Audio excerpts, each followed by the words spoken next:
Hi ಸ್ನೇಹಿತರೆ, ನಿಮಗೋಸ್ಕರವಾಗಿ ಮತ್ತೊಂದು ಪಠ್ಯಪುಸ್ತಕ ವಿಶ್ಲೇಷಣಾ ಸರಣಿಯಲ್ಲಿ ನಾವು ನೋಡ್ತಾ ಇದ್ದೀವಿ.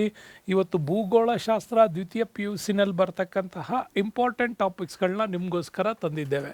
ಕಾರಣ ಇಷ್ಟೇ, ಭಾಳ ಅದ್ಭುತವಾಗಿರ್ತಕ್ಕಂತಹ ಪ್ರಶ್ನೋತ್ತರ ಸರಣಿಗಳಿದೆ. ಅಲ್ಲಲ್ಲಿ ನಿಮಗೆ ಬೇಕಾಗಿರ್ತಕ್ಕಂತಹ ಕೆಲವು ಪ್ರಶ್ನೆಗಳನ್ನು ಭಾಳ ಅದ್ಭುತವಾಗಿ ನಿಮಗೋಸ್ಕರ ತರುವಂಥ ಪ್ರಯತ್ನ ಮಾಡ್ತೀವಿ. ಸೊ ಇವತ್ತಿನ ಒಂದು ಪಾಠದಲ್ಲಿ ನಾವು ನೋಡ್ತಾ ಇರ್ತಕ್ಕಂಥದ್ದು ಅಧ್ಯಾಯ 6, ಮಾನವ ಭೂಗೋಳಶಾಸ್ತ್ರದ ವೆರಿ ಇಂಪಾರ್ಟೆಂಟ್ ಟಾಪಿಕ್ಕು ಭಾರತದ ಜನಸಂಖ್ಯೆ.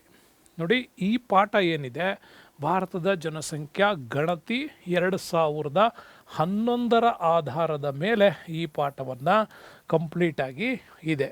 ಬಟ್ ನಿಮಗೆ ಹಲವಾರು ವೆಬ್ಸೈಟ್ಗಳಲ್ಲಿ 2021 ಡಾಟಾ ಅಂತ ಹೇಳಿ ಕೊಡ್ತಾ ಇರ್ತಾರೆ. ಬಟ್ ಅಧಿಕೃತವಾಗಿ ಕೇಂದ್ರ ಸರ್ಕಾರ ಇದುವರೆಗೂ ಕೂಡ 2021 ಡಾಟಾವನ್ನು ರಿಲೀಸ್ ಮಾಡಿಲ್ಲ.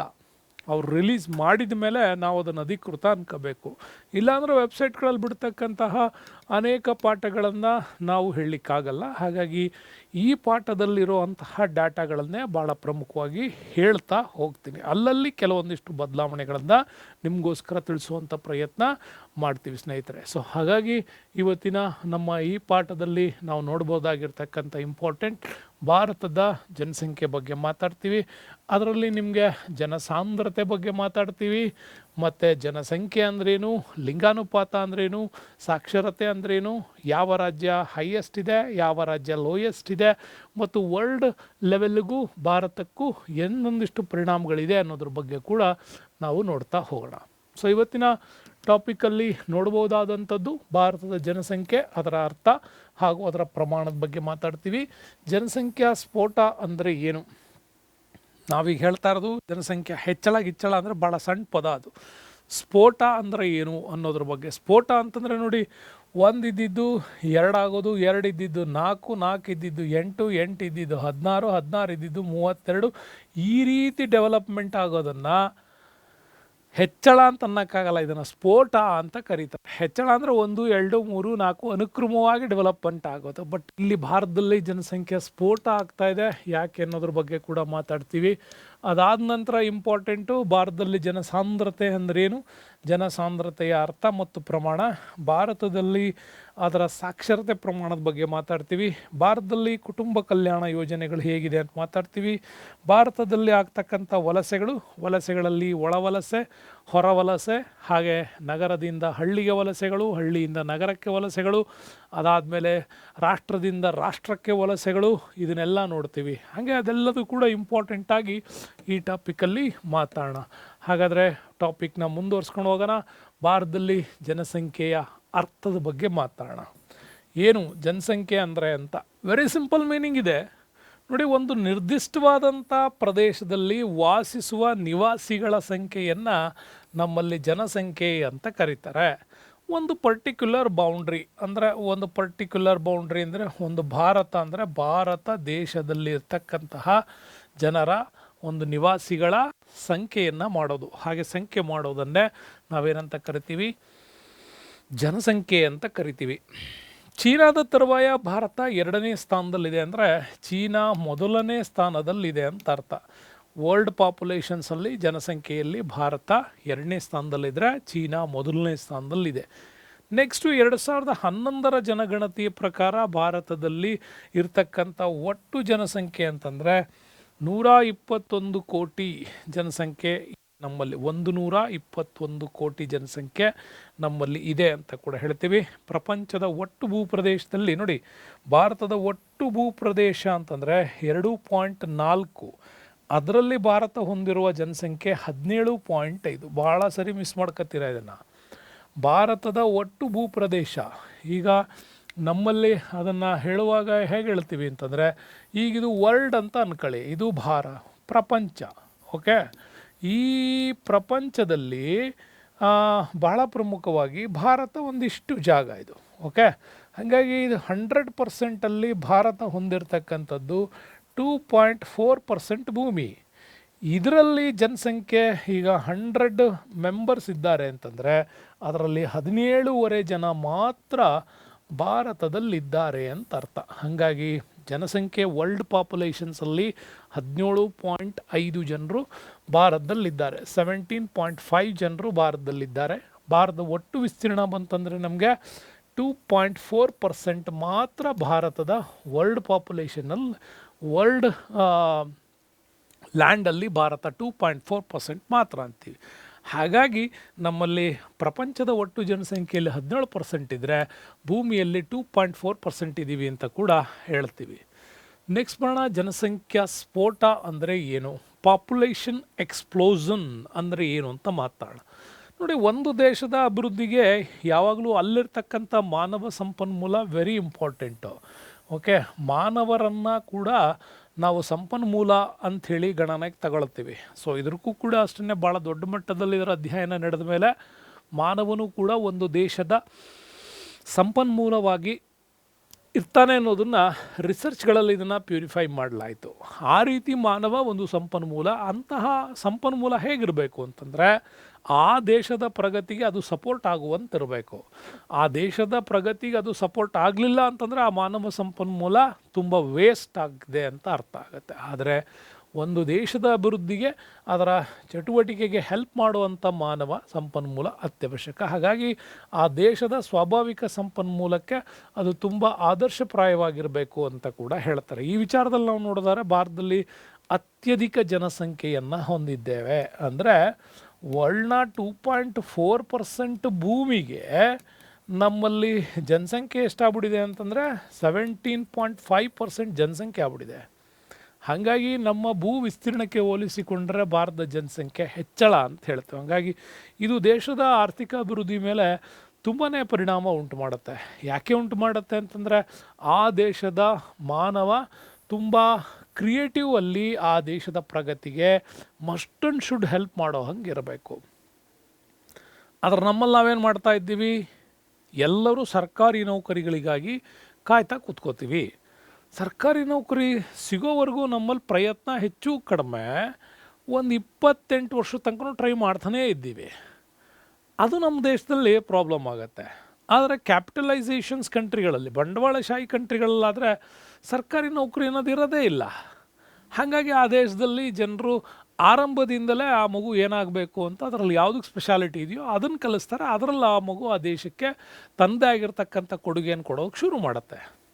ಫಾರ್ ಎಕ್ಸಾಂಪಲ್, ಈಗ ಅಮೇರಿಕಾದಂಥ ನಗರಗಳಿಗೆ ಹೋದರೆ ಅಥವಾ ಚೀನಾದಂಥ ದೇಶಗಳಿಗೆ ಹೋದರೆ ಅಲ್ಲಿ ಆ ಮಗು ಏನಾಗಬೇಕು ಅನ್ನೋದು ಮೊದಲೇ ತೀರ್ಮಾನ ಆಗುತ್ತೆ. ಆ ಮಗು 1ನೇ ಕ್ಲಾಸಲ್ಲಿರುವ ಕಾರಣ ಅವನು ಏನಾಗಬೇಕು ಅಂತ ತೀರ್ಮಾನ ಆಗುತ್ತೆ. ಅದೇ ಶಿಕ್ಷಣವನ್ನು ಅವನಿಗೊಂದು 15 ವರ್ಷ ಕೊಟ್ಟುಬಿಟ್ರೆ ಅವನು 15ನೇ ವರ್ಷಕ್ಕೆ ಆ ದೇಶಕ್ಕೊಂದು ಸಂಪನ್ಮೂಲವಾಗಿ ಕನ್ವರ್ಟ್ ಆಗ್ತಾನೆ. ನೀವು ನೋಡಿದ್ದೀರಾ, ಒಲಿಂಪಿಕ್ಸಲ್ಲಿ ಚೀನಾ ಅಮೇರಿಕಾ ಡೆಡ್ಲಿ ಫೈಟ್ ಮಾಡ್ತವೆ. ಆದರೆ ಚೀನಾದವರು ಒಲಿಂಪಿಕ್ಕಲ್ಲಿ ಭಾಗವಹಿಸಿರೋ ಏಜ್ ನೋಡ್ತಾ ಹೋಗ್ರಿ ನೀವು. ಅವರು 12 ವರ್ಷದ ಕೂಡ ದೇಶದ ಒಲಿಂಪಿಕ್ಕಲ್ಲಿ ಭಾಗವಹಿಸ್ತಾರೆ. ಅಷ್ಟು ಚಿಕ್ಕ ಚಿಕ್ಕ ವಯಸ್ಸಿನವರು ಹಿರಿಯರ ಜೊತೆ ಒಲಿಂಪಿಕ್ಕಲ್ಲಿ ಭಾಗವಹಿಸಿ ಫೈಟ್ ಮಾಡ್ತವೆ. ಅದು ಹೆಂಗೆ ಸಾಧ್ಯ? ಅಮೇರಿಕಾದವ್ರನ್ನೂ ನೋಡಿ, ಅತಿ ಚಿಕ್ಕ ವಯಸ್ಸಲ್ಲಿ ಅವನು ಅಮೇರಿಕಾ ದೇಶಕ್ಕಾಗಿ ಮೆಡಲ್ ತರೋ ಲೆವೆಲಿಗೆ ಡೆವಲಪ್ ಆಗ್ತಾನೆ. ಕಾರಣ ಏನು? ಅಲ್ಲಿ ಅವರು ಕೊಡುವಂಥ ಸ್ಪೆಸಿಫಿಕೇಷನ್ ಎಜುಕೇಷನ್ಸ್. ಒಂದು ವಿಷಯದ ಮೇಲೆ ಆ ಮಗುವಿಗೆ 15 ವರ್ಷ ಕಾನ್ಸಂಟ್ರೇಟ್ ಮಾಡಿಸಿದ್ರೆ ಅವ್ನು ಗೆಲ್ತಾನೆ. ಭಾರತದಲ್ಲಿ ಹಂಗಿಲ್ಲ. ನೀನು ತ್ರಿಭಾಷಾ ಸೂತ್ರದಲ್ಲಿ ಕನ್ನಡ, ಇಂಗ್ಲೀಷ್, ಹಿಂದಿ ಓದಲೇಬೇಕು. ಮ್ಯಾಥ್ಸ್, ಸೈನ್ಸ್, ಸೋಷಿಯಲ್ ಓದಲೇಬೇಕು. 10ನೇ ಕ್ಲಾಸ್ವರೆಗೂ ನೀನು ಯಾವುದು ಇಂಟ್ರೆಸ್ಟು ಏನಾಗಬೇಕಾಗಿದೆಯಾ ಅನ್ನೋದು ತೀರ್ಮಾನವೇ ಇಲ್ಲ. 10 ಆದಮೇಲೂ ಕೂಡ PU ಸೈನ್ಸ್ ತಗೋಬೇಕಾ, ಆರ್ಟ್ಸ್ ತಗೋಬೇಕಾ, ಕಾಮರ್ಸ್ ತಗೋಬೇಕಾ, ಅಥವಾ ಡಿಪ್ಲೊಮಾ ಮಾಡಬೇಕಾ, ಏನು ಮಾಡಬೇಕು, ವಾಟ್ ನೆಕ್ಸ್ಟ್, ಇದು ನಮಗೆ ತೀರ್ಮಾನ ಯಾವಾಗ? 16ನೇ ವರ್ಷಕ್ಕೆ ನೀವು ತೀರ್ಮಾನ ತಗೋತಾ ಇದ್ದೀವಿ ಏನಾಗಬೇಕು ಅಂತ. ಬಟ್ ಬೇರೆ ದೇಶಗಳೆಲ್ಲ ಈ ಥರ ಇರೋದ್ರಿಂದ ಆ ದೇಶಗಳಲ್ಲಿ ಜನಸಂಖ್ಯೆ ಹೆಚ್ಚಾದರೂ ಕೂಡ ಆ ದೇಶಕ್ಕೆ ಸಮಸ್ಯೆ ಇಲ್ಲ. ನೋಡಿ, ಚೀನಾ ವರ್ಲ್ಡ್ ಲೆವೆಲಲ್ಲೇ ಹೈಯೆಸ್ಟ್ ಪಾಪ್ಯುಲೇಷನ್ ಹೊಂದಿದೆ. ಆದರೆ ಚೀನಾದ ಜನರಿಗೆ ಯಾವತ್ತೂ ಕೂಡ ಚೀನಾಕ್ಕದು ಭಾರ ಅಲ್ಲ. ಕಾರಣ ಅಂದರೆ ಆ ಲೆವೆಲಲ್ಲಿ ಚೀನಾ ಅದರ ಅವಕಾಶಗಳನ್ನು ಸೃಷ್ಟಿ ಮಾಡ್ತಾ ಇದೆ. ಬಟ್ ನಮ್ಮಂಥ ದೇಶಗಳಲ್ಲಿ ಅದು ಆಗ್ತಾ ಇಲ್ಲ. ಮುಂದದು ಆಗಬೇಕು ಅಂತ ಹೇಳ್ತೀವಿ. ನೆಕ್ಸ್ಟ್ ಬರೋಣ ಜನಸಂಖ್ಯಾ ಬೆಳವಣಿಗೆ ಅಂತ. ಏನು ಜನಸಂಖ್ಯಾ ಬೆಳವಣಿಗೆ ಅಂತಂದರೆ, ಒಂದು ದೇಶ ಅಥವಾ ಒಂದು ಪ್ರದೇಶದಲ್ಲಿ ವಾಸಿಸುವ ಜನರ ಸಂಖ್ಯೆಯಲ್ಲಿ ಏರಿಕೆಯಾಗುವುದನ್ನೇ ಜನಸಂಖ್ಯಾ ಬೆಳವಣಿಗೆ ಅಂತ ಕೂಡ ಕರಿತೀವಿ. ಇಂಪ್ರೂವೈಸ್ ಆಗ್ತಾ ಹೋಗೋದು. ಹಾಗೆ ಇಂಪ್ರೂವೈಸ್ ಆಗ್ತಾ ಹೋಗೋದಕ್ಕೆ ನಮ್ಮಲ್ಲಿ ತುಂಬಾ ಡಾಟಾ ಇದೆ ನೋಡಿ. 1901ರಿಂದ 2011ರವರೆಗೆ ನೀವು ನೋಡೋದಾದರೆ ಪ್ರತಿ ದಶಕಕ್ಕೊಮ್ಮೆ, ಪ್ರತಿ 10 ವರ್ಷಗಳಿಗೊಮ್ಮೆ ನಮ್ಮ ದೇಶದಲ್ಲಿ ಜನಗಣತಿ ಮಾಡ್ತಾ ಇರ್ತಾರೆ. ಹಾಗೆ ಮಾಡೋ ಸಂದರ್ಭದಲ್ಲಿ ಎಷ್ಟು ಪ್ರಮಾಣದಲ್ಲಿ ಡೆವಲಪ್ಮೆಂಟ್ ಆಯಿತು ಅನ್ನೋದನ್ನು ನಮಗದು ತೋರಿಸ್ತಾ ಹೋಗುತ್ತೆ. ಹೆಂಗೆ ತೋರಿಸುತ್ತೆ ನೋಡಿ, ಇಲ್ಲಿದೆ 1901ರಿಂದ 2021ರವರೆಗಿನ ಜನಸಂಖ್ಯಾ ಬೆಳವಣಿಗೆಯನ್ನು ಸ್ಥಿರ ಜನಸಂಖ್ಯಾ ಬೆಳವಣಿಗೆ ಅಂತ ಕರೀತಾರೆ. ಒಂದು ಕಾನ್ಸ್ಟೆಂಟಾಗಿ ಡೆವಲಪ್ಮೆಂಟ್ ಆಗಿದೆ. ಅದೇ 1921ರಿಂದ 51ರವರೆಗೆ ಕಂಟಿನ್ಯೂಯಸ್ ಆಗಿ ಹೆಚ್ಚಿಗೆ ಆಗ್ತಾ ಹೋಗುತ್ತೆ. ಅದೇ 51ರಿಂದ 81ರ ಅವಧಿಗೆ ನೋಡಿದ್ರೆ ಅತ್ಯಧಿಕ ಪ್ರಮಾಣದಲ್ಲಿ ಹೆಚ್ಚಳ ಆಗ್ತಾ ಹೋಗಿದೆ. ಅದೇ 81ರಿಂದ 2011ಕ್ಕೆ ತೆಗೆದುಕೊಂಡ್ರೆ ಇಲ್ಲಿಯವರೆಗೂ ಅತ್ಯಧಿಕ ಬೆಳವಣಿಗೆ ಆಗುತ್ತಿದ್ದ ಜನಸಂಖ್ಯೆ ಇಲ್ಲಿ ಇಳಿಮುಖವನ್ನು ಕಂಡಿದೆ. ಯಾವಾಗಿಂದ? 1981ನಿಂದ. ಈ ರೀತಿ ಜನಸಂಖ್ಯೆ ಭಾರತದಲ್ಲಿ ಸ್ಥಿರ ಪ್ರಮಾಣದಲ್ಲಿತ್ತು, ನಿರಂತರವಾಗಿ ಹೆಚ್ಚಿಗೆ ಆಗ್ತಾ ಹೋಯಿತು, ಅತ್ಯಧಿಕವಾಗಿ ಬೆಳೀತು. ಕೊನೆಗೆ ಜನಸಂಖ್ಯೆ ಬೆಳವಣಿಗೆ ಇಲ್ಲ, ನಮ್ಮಲ್ಲಿ ಜನಸಂಖ್ಯೆ ಇಳಿಮುಖ ಆಗ್ತಾ ಇದೆ. ಮತ್ತು ನಮ್ಮಲ್ಲಿ ವರ್ಷದಿಂದ ವರ್ಷಕ್ಕೆ ಅದರ ಸಂಖ್ಯೆ ಜಾಸ್ತಿನೇ ತೋರಿಸ್ತಾರಲ್ಲ ಅನ್ಬೇಡಿ, ಬೆಳವಣಿಗೆಯ ದರ ಇದೆಯಲ್ಲ ನಮ್ಮಲ್ಲಿ, ಆ ಇರುವ ಪಾಪ್ಯುಲೇಷನ್ಗೆ ಎಷ್ಟು ಪರ್ಸೆಂಟೇಜ್ ಆ್ಯಡ್ ಆಗಿದೆ ಅಂತೇಳಿ ದಶಕಕ್ಕೆ ತೋರಿಸ್ತಾ ಇದ್ದೀವಲ್ಲ, ಆ ದಶಕದ ಪ್ರಮಾಣಕ್ಕೆ ಹೋಲಿಸಿದಾಗ ನಮ್ಮಲ್ಲಿ ಇಳಿಮುಖ ಆಗ್ತಾ ಇರೋದು ನಮಗೆ ಕಂಡು ಬರುತ್ತೆ. ಹಾಗೆ ಕಂಡು ಬರೋದ್ರಿಂದ ನಮ್ಮಲ್ಲಿ ಈ ಥರದ ಕೆಲವು ಪ್ರಮಾಣವನ್ನು ನೋಡ್ಬೋದು. ನೋಡಿ, ಭಾರತದಲ್ಲಿ ಜನಸಂಖ್ಯೆ ಬೆಳವಣಿಗೆ ನೋಡಿದಾರೆ ನಿಮಗೆ 1901ರಿಂದ 21ರವರೆಗೂ ಕೂಡ ಒಂದು ಕಾನ್ಸ್ಟೆಂಟ್ ಡೆವಲಪ್ಮೆಂಟ್ ಇದೆ. ಇಲ್ಲಿಂದ ನಮಗದು ಜಾಸ್ತಿ ಆಗ್ತಾ ಹೋಗುತ್ತೆ. ಓಕೆ, ಇಲ್ಲಿಂದ ನಮಗದು ಜಾಸ್ತಿ ಆಗ್ತಾ ಹೋಗುತ್ತೆ. ಹೀಗೆ ಜಾಸ್ತಿ ಆಗ್ತಾ ಹೋಗಿದ್ದು 51ರಿಂದ ನೀವು ನೋಡ್ತಾ ಬಂದರೆ ಇದು ಇಲ್ಲಿಂದ ಹಿಡಿದು 81ರವರೆಗೂ ಕಂಟಿನ್ಯೂಯಸ್ ಡೆವಲಪ್ಮೆಂಟ್ ಕಾಣ್ತೀವಿ. ಹಾಗೆ 91ರಿಂದ 2001ರವರೆಗೂ ಕೂಡ ನೀವು ನೋಡ್ತಾ ಹೋದರೆ ಇಲ್ಲಿ ಜನಸಂಖ್ಯೆಯ ಬೆಳವಣಿಗೆ ಹೆಚ್ಚಾಗ್ತಾ ಇದೆ. ಆದರೆ ದಶಕದ ಪ್ರಮಾಣದಲ್ಲಿ ಇದೆಯಲ್ಲ, ಇಲ್ಲಿ ಹೆಚ್ಚಳವಾಗುವ ಸಂಖ್ಯೆ ಮಾತ್ರ, ಜನಸಂಖ್ಯಾ ಬೆಳವಣಿಗೆಯ ದರ ಮಾತ್ರ ಕಡಿಮೆ ಆಗ್ತಾ ಇದೆ. ಇದು ನೀವು ನೆನ್ಪಿಟ್ಕೊಳ್ಳಿ, ಜನಸಂಖ್ಯಾ ಬೆಳವಣಿಗೆಯ ಬೇರೆ, ಬೆಳವಣಿಗೆಯ ದರ ಬೇರೆ. ಹಾಗಾಗಿ ಜನಸಂಖ್ಯೆ ಹೆಚ್ಚಾಗ್ತಾ ಇರುತ್ತೆ, ಆದರೆ ಜನಸಂಖ್ಯಾ ಬೆಳವಣಿಗೆ ದರ ಇದೆಯಲ್ಲ ಅದು ಭಾರತದಲ್ಲಿ ಕಡಿಮೆ ಆಗ್ತಾ ಇದೆ. ಅದರಲ್ಲೂ ನಿಮಗೆ 1921 ಏನು ಮಾಡ್ತೀವಿ ಅಂದರೆ ಮಹಾವಿಭಾಜಕ ವರ್ಷ ಅಂತಲೂ ಕೂಡ ಇದನ್ನು ಕರೀತಾರೆ. ಅದು ನಿಮ್ಗೆ ಹೇಳ್ತೀನಿ ಯಾಕೆ ವಿಭಾಜಕ ವರ್ಷ ಅಂತಾರೆ ಅಂತ ಕೂಡ ನಿಮಗಿಲ್ಲಿ ನಾನು ಹೇಳ್ತಾ ಹೋಗ್ತೀನಿ. ಫಸ್ಟ್ ನೋಡೋಣ ಮೊದಲ ಹಂತದಲ್ಲಿ ಆಗಿರ್ತಕ್ಕಂಥ ಜನಸಂಖ್ಯಾ ಬೆಳವಣಿಗೆ ಬಗ್ಗೆ.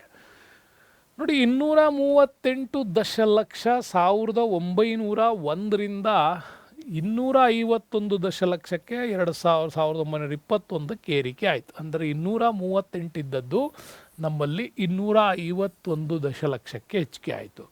ಅಂದರೆ ಇಲ್ಲಿ ಹೆಚ್ಚಿಗೆ ಆಗಿದ್ದು ಎಷ್ಟು ಅಂತ ನೋಡೋದಾದರೆ 13 ದಶಲಕ್ಷ ಏರಿಕೆ ಆಗಿತ್ತು. ಇದು 10 ವರ್ಷಗಳಲ್ಲಿ, 10 ಅಲ್ಲ, 1, 11, 21, 20 ಇಯರ್ಸಲ್ಲಿ, 20 ವರ್ಷಗಳ ಅಂತರದಲ್ಲಿ ಇಷ್ಟು ಜಾಸ್ತಿ ಆಗಿತ್ತು. ಅದೇ ನಮಗೆ 1921ರಲ್ಲಿ ಜನಸಂಖ್ಯಾ ಬೆಳವಣಿಗೆಯನ್ನು ನೋಡೋದಾದರೆ ಇಲ್ಲಿ ತುಂಬ ಕಡಿಮೆ ಆಗುತ್ತೆ ಎಕ್ದಮ್. ಓಕೆ, ಅದನ್ನು ಋಣಾತ್ಮಕ ಅಂತಂದರೆ 0.31% ಭಾಗ ನಮಗೆ ಕಡಿಮೆ ಆಗಿತ್ತು. ಕಾರಣ ಏನಂದರೆ 1921 ಅವಧಿಯಲ್ಲಿ ಭಾರತದಲ್ಲಿ ಬಹಳ ದೊಡ್ಡ ಮಟ್ಟದಲ್ಲಿ ತಲೆದೋರಿದಂತಹ ಪ್ಲೇಗ್, ಕಾಲಾರ, ಮಲೇರಿಯಾ, ವಿಷಮ ಶೀತ ಜ್ವರ, ಈ ಥರದ ಸಾಂಕ್ರಾಮಿಕ ರೋಗಗಳು ಇಡೀ ಭಾರತವನ್ನು ಕಾಡ್ಬಿಡ್ತು. ಹಾಗೆ ಕಾಡ್ದಾಗ ಏನಾಯಿತು ಅಂತಂದರೆ ಬಹಳ ದೊಡ್ಡ ಮಟ್ಟದಲ್ಲಿ ಆರೋಗ್ಯ ಸೌಲಭ್ಯಗಳನ್ನು ಕೊಡಲಿಕ್ಕೆ ಆಗದೇ ಇದ್ದಿದ್ದರಿಂದಾಗಿ ನಮ್ಮಲ್ಲಿ ವಿಪರೀತ ಮರಣ ಆಯಿತು. ಹಾಗೆ ವಿಪರೀತ ಮರಣ ಆಗಿರೋದ್ರಿಂದ ಭಾರತೀಯ ಜನಗಣತಿ ಇತಿಹಾಸದಲ್ಲಿ ಅದನ್ನು ಮಹಾವಿಭಾಜಕ ಅಂತ ಕೂಡ ಕರಿತೀವಿ. ಹಾಗಾಗಿ the great divide in the history of Indian census ಅಂತ ಕೂಡ ಕರೆಯೋದು ಇದೇ ಉದ್ದೇಶಕ್ಕಾಗಿ. ನಿಮ್ಮ ಹಳ್ಳಿಗಳಲ್ಲೆಲ್ಲ ಕೇಳ್ರಿ, ಅವರು ಹೇಳ್ತಾರೆ, ಒಂದು ಗುದ್ದವನ್ ಬ್ಯಾನಿ ಅನ್ನೋ ಪದ ಬಳಸ್ತಾರೆ. ನಮ್ಮ ನಾರ್ತ್ ಕರ್ನಾಟಕದಿಂದ ಮಧ್ಯ ಕರ್ನಾಟಕದವರೆಗೆ ಒಂದು ಪದ ಗುದ್ದವನ್ ಬ್ಯಾನಿ ಅಂತ. ಬ್ಯಾನಿ ಅಂದರೆ ರೋಗ ಅಂತ. ಗುದ್ದವನ್ ಬ್ಯಾನಿ ಅಂದ್ರೆ ಏನು? ಗುಂಡಿ ತೆಗಿತಿದ್ರಂತ ಬೆಳಗ್ಗೆ ಹೋಗಿ ಆಯಾ ಹಳ್ಳಿಗಳಲ್ಲಿ ಗುಂಡಿ ತೆಗೆದು ಬರ್ತಿದ್ರಂತೆ ಒಂದು ಹೆಣ ಉಗಿಯೋಕ್ಕೆ ಅಂತ. ಬಟ್ ಸಾಯಂಕಾಲ ತನಕ ಮುಚ್ತಾ ಇರಲಿಲ್ಲ. ಸಾಯಂಕಾಲದೊಳಗಡೆ ನೋಡಿದ್ರೆ 5-6 ಹೆಣಗಳು ಬೀಳ್ತಿದ್ವಂತೆ, ಅಷ್ಟನ್ನು ತಗೊಂಡೋಗಿ ಮುಚ್ತಿದ್ರು. ಯಾಕೆ ಅಂತಂದರೆ ಗುಂಡಿ ತೆಗೆಯೋಕ್ಕೂ ಕೂಡ ಜನ ಅಶಕ್ತವಾದ ಸ್ಥಿತಿಯಲ್ಲಿ ಇದ್ದಂಥ ಪರಿಸ್ಥಿತಿ ಅದು. ಹಾಗಾಗಿ ಅವತ್ತಿಂದ ನಮ್ಮಲ್ಲಿ ಗುದ್ದವನ್ ಬ್ಯಾನಿ ಅಂದರು. ಅದಲ್ಲ, ಒರಿಜಿನಲಿ ಆಗಿದ್ದು. ಈಗ ಮಾಡರ್ನ್ನಲ್ಲಿ ಸಾಂಕ್ರಾಮಿಕ ರೋಗಗಳು ತಲೆದೋರಿತ್ತು. ಕಂಟಿನ್ಯೂಸ್ ಆಗಿ ಎಲ್ಲ ಕಡೆನೂ ಕೂಡ ಇಡೀ ಭಾರತದಲ್ಲಿ ಒಂದು ದೊಡ್ಡ ರೀತಿಯಲ್ಲಿ ಇದು ಹರಡಿದ್ರಿಂದಾಗಿ ಅದನ್ನು ಕಂಟ್ರೋಲ್ ಮಾಡಲಿಕ್ಕೆ ಆಗಲಿಲ್ಲ. ಈಗ ನೀವು ಮಾಡರ್ನ್ ಇಂಡಿಯಾದಲ್ಲಿ ಇಷ್ಟೆಲ್ಲ ವಿಜ್ಞಾನ ಮುಂದುವರೆದಿದ್ರೂ ಕೂಡ ನಿಮ್ಮೂರಲ್ಲಿ ಈಗೂ ನೋಡಿ ಹಳ್ಳಿಗಳಲ್ಲಿ ಇನ್ನೂ ಒಂದು ಸಂಪ್ರದಾಯ ಇದೆ. ಏನು, ಅಮ್ಮನ ಕಳಿಸ್ತೀವಿ ಅಂತಾರೆ ನೋಡ್ರಿ. ಈ ಬೇಸಿಗೆ ಸಂದರ್ಭದ ಆರಂಭಕ್ಕೆ ನಮ್ಮಲ್ಲಿ ಅಮ್ಮನ ಕಳಿಸ್ತೀವಿ. ಇದೇನು ಟ್ರಾನ್ಸಿಸ್ಟರಿ ಟೈಮ್ ಇದು. ವಾತಾವರಣದಲ್ಲಿ ಅತ್ಯಧಿಕ ರೀತಿಯಲ್ಲಿ ಬದಲಾವಣೆ ಆಗುವಂಥ ಟೈಮು. ಎಲ್ಲ ಕಡೆ ಜಾತ್ರೆಗಳು, ಒಂದು ಕಡೆ ಅತಿಯಾದ ಜನ ಸೇರುವಂಥ ಟೈಮ್ಗಳಿವು. ಹಬ್ಬ ಹರಿದಿನಗಳು, ಊರ ದೇವಿಯ ಜಾತ್ರಾ ಮಹೋತ್ಸವಗಳು ಎಲ್ಲ ನಡೀತಾ ಇರುತ್ತೆ. ಹಿಂಗೆ ಬಂದಾಗ ಆಟೋಮ್ಯಾಟಿಕಲ್ಲಿ ವೈರಸ್ ಏನಾಗುತ್ತೆ, ಓವರಾಗಿ ಸ್ಪ್ರೆಡ್ ಆಗ್ತಾ ಇರುತ್ತೆ. ಅಂಥ ಸಂದರ್ಭದಲ್ಲಿ ಕಾಣಿಸ್ಕೊಳ್ಳೋ ರೋಗಗಳಿಗೆ ನಮ್ಮಲ್ಲಿ ಏನಂತೀವಿ, ಅಮ್ಮನ ಕಳಿಸೋದು ಅಂತಾರೆ ನೋಡಿ. ವಿಶೇಷವಾಗಿ ಶುದ್ಧತೆ ಇಡಬೇಕು, ಮನೆಯನ್ನು ತೊಳಿಬೇಕು, ಬೆಳಿಬೇಕು, ಇವೆಲ್ಲ ಏನಕ್ಕಿದು ಅಂದರೆ ಆರೋಗ್ಯದ ದೃಷ್ಟಿಯಿಂದ. ಬಟ್ ಅದನ್ನು ನಾವು ಅಜ್ಞಾನ ಅಂತ ಹೇಳೋಕ್ಕಾಗಲ್ಲ. ಇವತ್ತೂ ಕೂಡ ಮಾಡರ್ನ್ ಇಂಡಿಯಾದಲ್ಲಿ ಅಂಥ ಸಂಪ್ರದಾಯಗಳು ವೈಜ್ಞಾನಿಕ ದೃಷ್ಟಿ ಹಿನ್ನೆಲೆಯಲ್ಲಿ ಇದ್ದ. ಹಾಗಾಗಿ 1921 ಒಂದು ವಿಭಾಜಕ ವರ್ಷ ಅಂತ ಕೂಡ ಅದನ್ನು ಕರಿತೀವಿ.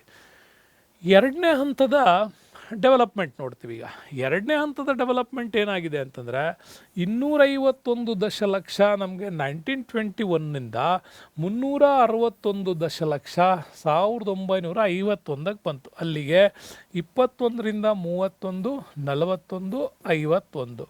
ಸೊ ಅಲ್ಲಿಗೆ 30 ವರ್ಷಗಳ ಅವಧಿಯಲ್ಲಿ 30 ಇಯರ್ಸಲ್ಲಿ ನಮಗೇನಾಯಿತು ಅಂದರೆ 110 ದಶಲಕ್ಷದಷ್ಟು ಏರಿಕೆ ಆಗಿತ್ತು.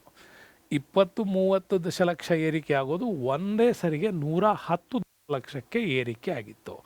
ಸೊ ಹೀಗೆ ಯಾಕೆ ಹಿಂಗೆ ಏರಿಕೆ ಆಯಿತು?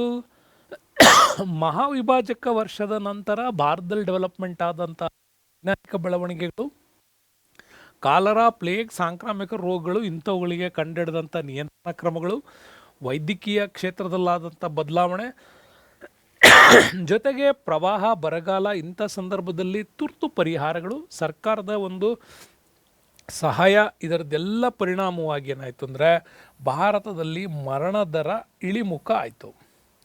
ಜನನ ಪ್ರಮಾಣ ಅಷ್ಟೇ ಇದೆ, ಆದರೆ ಸಾಯುವವರ ಸಂಖ್ಯೆ ಕಡಿಮೆ ಆಯಿತು. ಯಾವಾಗ ಸಾಯುವವರ ಸಂಖ್ಯೆ ಕಡಿಮೆ ಆಯಿತು, ಆಟೋಮ್ಯಾಟಿಕ್ಕಲ್ಲಿ ಜನಸಂಖ್ಯೆಯ ಟೋಟಲಲ್ಲಿ ಏನಾಯಿತು, ಹೆಚ್ಚಳ ಆಗ್ತಾ ಹೋಯಿತು. ಹೀಗೆ ಹೆಚ್ಚಳ ಆಗಿದ್ದರಿಂದ ಆರೋಗ್ಯ ನೈರ್ಮಲೀಕರಣದ ಬಗ್ಗೆ ಹೆಚ್ಚಿನ ಆರೋಗ್ಯ ವಿಚಾರಗಳನ್ನು ಮಾಡಿಕೊಂಡಿದ್ದರಿಂದಾಗಿ ಭಾರತದಲ್ಲಿ ಶಿಶು ಮರಣ ದರ ಏನಾಯಿತು, ಇಳಿಮುಖ ಆಯಿತು. ಹಾಗಾಗಿ ಮಾತೆಯರ ರಕ್ಷಣೆ ಮತ್ತು ಶಿಶುಗಳ ರಕ್ಷಣೆ ಇವುಗಳ ಬಗ್ಗೆ ಹೆಚ್ಚು ಕಾನ್ಸಂಟ್ರೇಟ್ ಮಾಡಿದ್ರಿಂದಾಗಿ ಜನನ ದರದ ಜೊತೆಗೆ, ನೆನ್ಪಿಟ್ಕೊಳ್ಳಿ, ಜನನ ದರದ ಜೊತೆಗೆ ಈ ಜನನ ದರ ಅದೇ ಕಾನ್ಸ್ಟೆಂಟಲ್ಲಿ ಡೆವಲಪ್ಮೆಂಟ್ ಆಗ್ತಾ ಇತ್ತು. ಆದರೆ ಶಿಶು ಮರಣ ದರ ಇತ್ತಲ್ಲ, ಈ ಶಿಶು ಮರಣ ದರ ತೀವ್ರ ಇಳಿಮುಖವನ್ನು ಕಾಣ್ತು. ಮರಣವಾಗುವವರ ಸಂಖ್ಯೆಯನ್ನು ಕಡಿಮೆ ಮಾಡ್ತಾ ಬಂದ್ವಿ. ಹಾಗಾಗಿ ಭಾರತದಲ್ಲಿ 110 ದಶಲಕ್ಷಕ್ಕೆ ಜನಸಂಖ್ಯೆ ಏನಾಯಿತೋ ಹೆಚ್ಚಿಗೆ ಆಯಿತು ಅಂತ ಹೇಳ್ತೀವಿ. ನೆಕ್ಸ್ಟ್ ಬಂದರೆ ನಮಗೆ ಜನಸಂಖ್ಯೆ ಬೆಳವಣಿಗೆಯಲ್ಲಿ 3ನೇ ಹಂತ ನೋಡೋಣ. ನೋಡಿ, 3ನೇ ಹಂತ ಕೂಡ ತುಂಬ ಇಂಪಾರ್ಟೆಂಟ್ ಆಗಿರ್ತಕ್ಕಂಥ. ಈ ಅವಧಿಯಲ್ಲಿ ಏನಾಗಿದೆ ಅಂದರೆ ಜನಸಂಖ್ಯೆ ಬೆಳವಣಿಗೆ ದರ ತೀವ್ರವಾಗಿ ಹೆಚ್ಚಿಗೆ ಆಗ್ತಾ ಹೋಗ್ಬಿಟ್ಟಿದೆ. ಹೆಂಗೆ ಹೆಚ್ಚಿಗೆ ಆಗಿದೆ ನೋಡಿ, 361 ದಶಲಕ್ಷದಿಂದ 1951ಕ್ಕೆ 686 ದಶಲಕ್ಷಕ್ಕೆ ಏರಿಕೆ ಆಗಿದೆ. ಅಂದರೆ ಸುಮಾರು 325 ದಶಲಕ್ಷ ಜನಸಂಖ್ಯೆ ಹೆಚ್ಚಳ ಆಗಿತ್ತಿದು. ಹೀಗೆ ಹೆಚ್ಚಳ ಆಗಿದ್ದರಿಂದಾಗಿ ನೋಡಿ, 1951 ಇದು 1951, 61, 71, 81.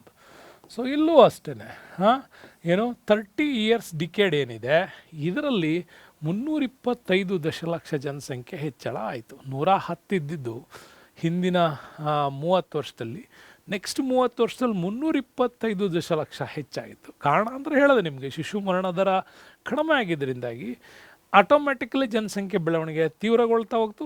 ಭಾರತ ಸರ್ಕಾರ ಈಗ ಸ್ವತಂತ್ರ ಆದಮೇಲೆ ಬಹಳಷ್ಟು ಸಮಾಜ ಕಲ್ಯಾಣ ಯೋಜನೆಗಳಲ್ಲಿ ಅಭಿವೃದ್ಧಿ ಕ್ಷೇತ್ರಗಳನ್ನು ಮಾಡಿದ್ರಿಂದಾಗಿ, ಸಾಮಾಜಿಕ ಮತ್ತು ಆರ್ಥಿಕ ಯೋಜನೆಗಳನ್ನು ಜಾರಿಗೊಳಿಸಿದ್ರಿಂದಾಗಿ ಭಾರತದಲ್ಲಿ ಜನಸಂಖ್ಯೆ ತೀವ್ರ ಪ್ರಮಾಣದಲ್ಲಿ ಏರಿಕೆ ಆಗ್ತಾ ಹೋಯಿತು. ನೆಕ್ಸ್ಟ್ ಬರ್ತೀವಿ 4ನೇ ಹಂತ. 4ನೇ ಹಂತದಲ್ಲಿ ಜನಸಂಖ್ಯಾ ಬೆಳವಣಿಗೆ ದರ ಇಲ್ಲಿ ನಿಧಾನವಾಗಿ ಕಡಿಮೆ ಆಗೋದಕ್ಕೆ ಶುರುವಾಯಿತು. ಯಾಕೆಂದರೆ 1981ರ ತರುವಾಯ ಬೆಳವಣಿಗೆ ದರ ಇಳಿಮುಖ ಆಗಿದೆ. ನೋಡಿ 1981ರಲ್ಲಿ ಜನಸಂಖ್ಯೆ ಬೆಳವಣಿಗೆ ದರ 24.66 ಇತ್ತು. ಅದು 2011ಕ್ಕೆ 17.64ಕ್ಕೆ ಇಳಿಕೆ ಆಗಿದೆ. ಅಂದರೆ 1981ರಲ್ಲಿ 24 ಅಂದರೆ ಅಂದ್ಕೊಳ್ಳೋಣ 25 ಇತ್ತು ಅಂದರೆ ಇಲ್ಲಿಗೆ ಬರೋದ್ರೊಳಗೆ ಅದು 18 ಆಗಿದೆ. ಅಂದರೆ ಬೆಳವಣಿಗೆಯ ದರ ಇಳಿಮುಖ ಆಗ್ತಾ ಇದೆ.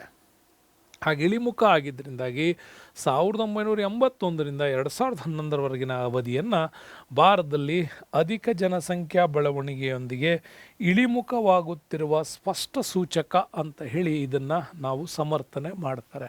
ಹೀಗಾಗಿದ್ದ ಕಾರಣ ಏನು ಅಂದರೆ ಸಮಾಜ ಕಲ್ಯಾಣ ಇಲಾಖೆಯಲ್ಲಿ ಮಾಡಿದಂತಹ ಒಂದು ಅರಿವು, ಈ ಅರಿವಿನಿಂದಾಗಿ ಈ ರೀತಿ ಬದಲಾವಣೆ ಆಯಿತು. ಹಾಗಾಗಿ ಭಾರತದಲ್ಲಿ ಅತಿ ಕಡಿಮೆ ಜನಸಂಖ್ಯಾ ಬೆಳವಣಿಗೆ ದರ 2001ರಿಂದ 2011ರ ದಶಕದಲ್ಲಿ ದಾಖಲಾಯಿತು. 2001ರಲ್ಲಿ 21.54 ಇದ್ದದ್ದು 2011ರಲ್ಲಿ 17.64ಕ್ಕೆ ಇಳಿಮುಖ ಆಗಿದೆ.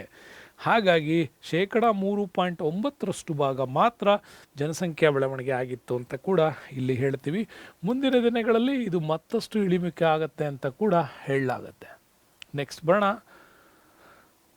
ಜನಗಣತಿ ಅಂದರೆ ಏನು ಅಂದರೆ ಸೆನ್ಸಸ್ ಅಂದರೆ ಏನು ಅನ್ನೋದ್ರ ಬಗ್ಗೆ ನೋಡೋಣ. ಸೆನ್ಸಸ್ ಅಂದರೆ ಒಂದು ನಿರ್ದಿಷ್ಟ ಪ್ರದೇಶದಲ್ಲಿ ವಾಸಿಸುವಂತಹ ಜನರ ಸಂಖ್ಯೆ, ಒಂದು ನಿರ್ದಿಷ್ಟ ಪ್ರದೇಶದಲ್ಲಿ ವಾಸಿಸುವಂಥ ಜನರ ಸಂಖ್ಯೆ ಮತ್ತು ಲಿಂಗಾನುಪಾತ ಅಂದರೆ ಗೊತ್ತಲ್ಲ ನಿಮಗೆ, ಪ್ರತಿ 1000 ಪುರುಷರಿಗೆ ಮಹಿಳೆಯರ ಪ್ರಮಾಣ.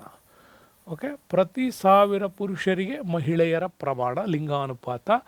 ಮತ್ತು ಅವ್ರು ಕೈಗೊಂಡಿರ್ತಕ್ಕಂಥ ವೃತ್ತಿ, ವಯೋಮಾನ, ಜೀವನ ಮಟ್ಟ ವಿವರಗಳನ್ನು ನಿಖರವಾಗಿ ನೋಡಿ, ಇದು ಇಂಪಾರ್ಟೆಂಟ್, ನಿಖರವಾಗಿ ನಿಗದಿತ ಕಾಲಮಿತಿಗನುಗುಣವಾಗಿ ಕಲೆಕ್ಟ್ ಮಾಡೋದನ್ನೇ ನಾವೇನಂತ ಕರಿತೀವಿ, ಜನಗಣತಿ ಅಂತ ಕೂಡ ಇದನ್ನು ಕರಿತೀವಿ.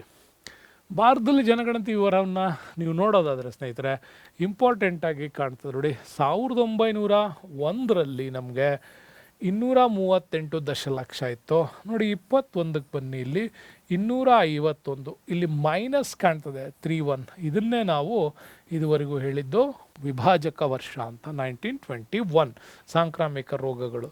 ಅಲ್ಲಿಂದ ನೋಡಿ +11 ಬೆಳವಣಿಗೆಯ ದರ, 14, 13, 21, 24, 24, 23, 21, ಈಗ 17. ನೋಡಿ 2001ಕ್ಕೆ ಜನಸಂಖ್ಯೆ ಬೆಳವಣಿಗೆ ದರ ಕಡಿಮೆ ಆಗ್ತಾ ಇರೋದು. 1027 ದಶಲಕ್ಷ ಇದ್ದಿದ್ದು ಇಲ್ಲಿ 121ಕ್ಕೆ ನಮ್ಮಲ್ಲಿ ಬರ್ತದೆ ಪಾಪ್ಯುಲೇಷನ್ಸ್. ಹಾಗಾಗಿ +17.64 ನಮ್ಮಲ್ಲಿ ಈ ಬೆಳವಣಿಗೆಯ ದರ ನಮ್ಮಲ್ಲಿ ಕಾಣ್ತಾ ಇರೋದ್ರಿಂದ ನಾವು ಇದನ್ನು ಈಸಿಯಾಗಿ ಹೇಳ್ಬೋದು. ನೆಕ್ಸ್ಟ್ ಬರೋಣ, ತೀವ್ರಗತಿಯ ಜನಸಂಖ್ಯಾ ಬೆಳವಣಿಗೆಗೆ ಕಾರಣಗಳೇನು ಅಂತ. ಭಾರತದಲ್ಲಿ ಹಂಗಾರೆ ಇಷ್ಟೊಂದು ಜನಸಂಖ್ಯೆ ಹೆಚ್ಚಾಗೋದಕ್ಕೆ ಕಾರಣ ಏನು? ಫಸ್ಟ್ ಒಂದು ಕಾರಣ ಹೇಳ್ತೀವಿ ನಾವು, ಅಧಿಕ ಜನನ ಪ್ರಮಾಣ. ಅಧಿಕ ಜನನ ಪ್ರಮಾಣ ಅಂದರೆ ಬೇಗ ಬೇಗ ಹುಟ್ಟಿದ್ವಾ ಅಂತಲ್ಲ, ಇಲ್ಲ, ಆಗಿರೋದು ಇಷ್ಟೇ, ಹುಟ್ಟಿರುವ ಎಲ್ಲ ಮಕ್ಕಳುಗಳು ಬದುಕೋದಕ್ಕೆ ಸ್ಟಾರ್ಟ್ ಮಾಡಿದ್ವು ಅಂತ. ಅಂದರೆ ಉತ್ತಮ ವೈಜ್ಞಾನಿಕವಾದಂಥ ಒಂದು ಸೌಲಭ್ಯಗಳನ್ನು ಕೊಟ್ಟಿದ್ದರಿಂದಾಗಿ ಒಂದು 100 ಶಿಶುಗಳು ಜನಿಸ್ತಿದ್ವು ಅಂದರೆ, ಹಿಂದಿನ ಕಾಲದಲ್ಲಿ ಒಂದು 100 ಶಿಶುಗಳು ಜನಿಸ್ತಾ ಇದ್ವು ಅಂದರೆ ಅದರಲ್ಲಿ 50 ಸತ್ತೋಗ್ಬಿಡ್ತಾಯಿತ್ತು. ಈ ಪರ್ಸಂಟೇಜನ್ನು ಇಂಪ್ರೂವ್ ಮಾಡಿದ್ವಿ ನಾವು. ಪ್ರತಿ 100ಕ್ಕೆ ಹೆಚ್ಚು ಕಡಿಮೆ ನಮ್ಮಲ್ಲಿ ಒಂದು 10 ಸಾಯ್ತಾ ಇದ್ವು, ಇನ್ನು 90 ಬದುಕ್ತಾ ಇದ್ವು.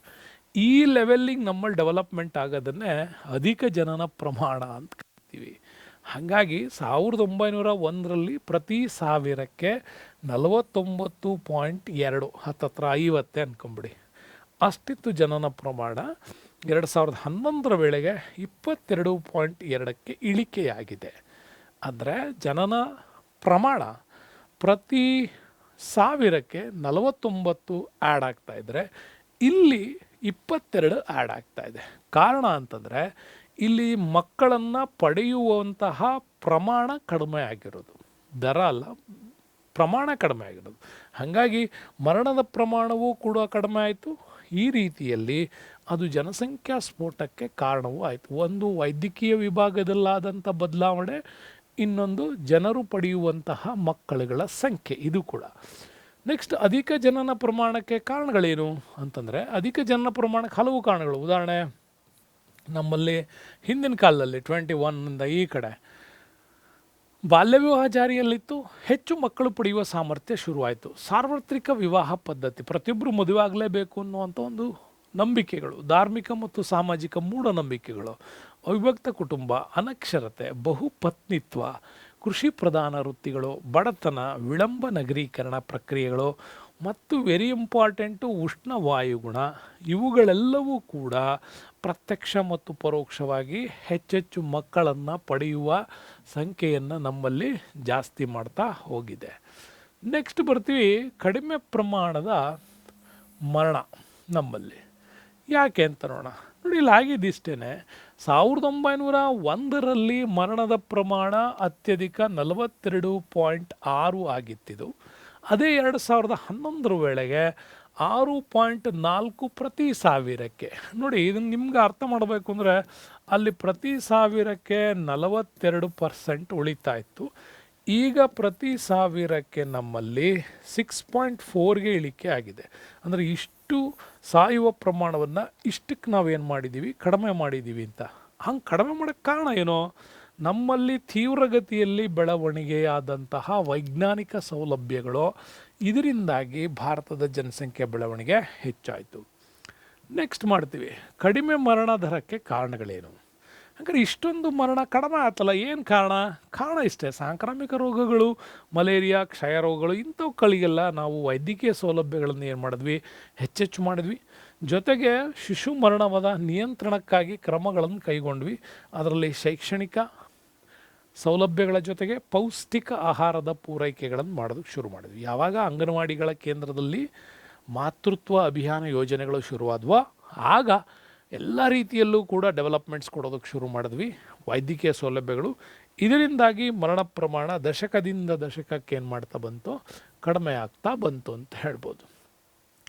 ಇಲ್ಲಿ ನಿಮ್ಗೆ ನೋಡಿದ್ರೆ ಗೊತ್ತಾಗುತ್ತೆ, ನಮ್ಮಲ್ಲಿ ಮರಣದ ಪ್ರಮಾಣ ಎಷ್ಟಿತ್ತು ಅನ್ನೋದ್ರ ಬಗ್ಗೆನೂ ಕೂಡ, ಜನನದ ಪ್ರಮಾಣ ಎಷ್ಟಿತ್ತು ಅಂತ. ನೋಡಿ, ಇದು ಜನನದ ಪ್ರಮಾಣ ನಮ್ಮಲ್ಲಿ ತೀವ್ರಗತಿಯಲ್ಲಿ ಇಳಿಮುಖ ಆಗ್ತಾ ಇದೆ. ಇದಕ್ಕಿಂತಲೂ ಕೂಡ ಮಹಾವಿಭಾಜಕ 1921ಗೆ ಸಡನ್ನಾಗಿ ಡೌನ್ ಆಗಿದ್ದು ನೋಡ್ತೀವಿ, ಇದಿಷ್ಟು.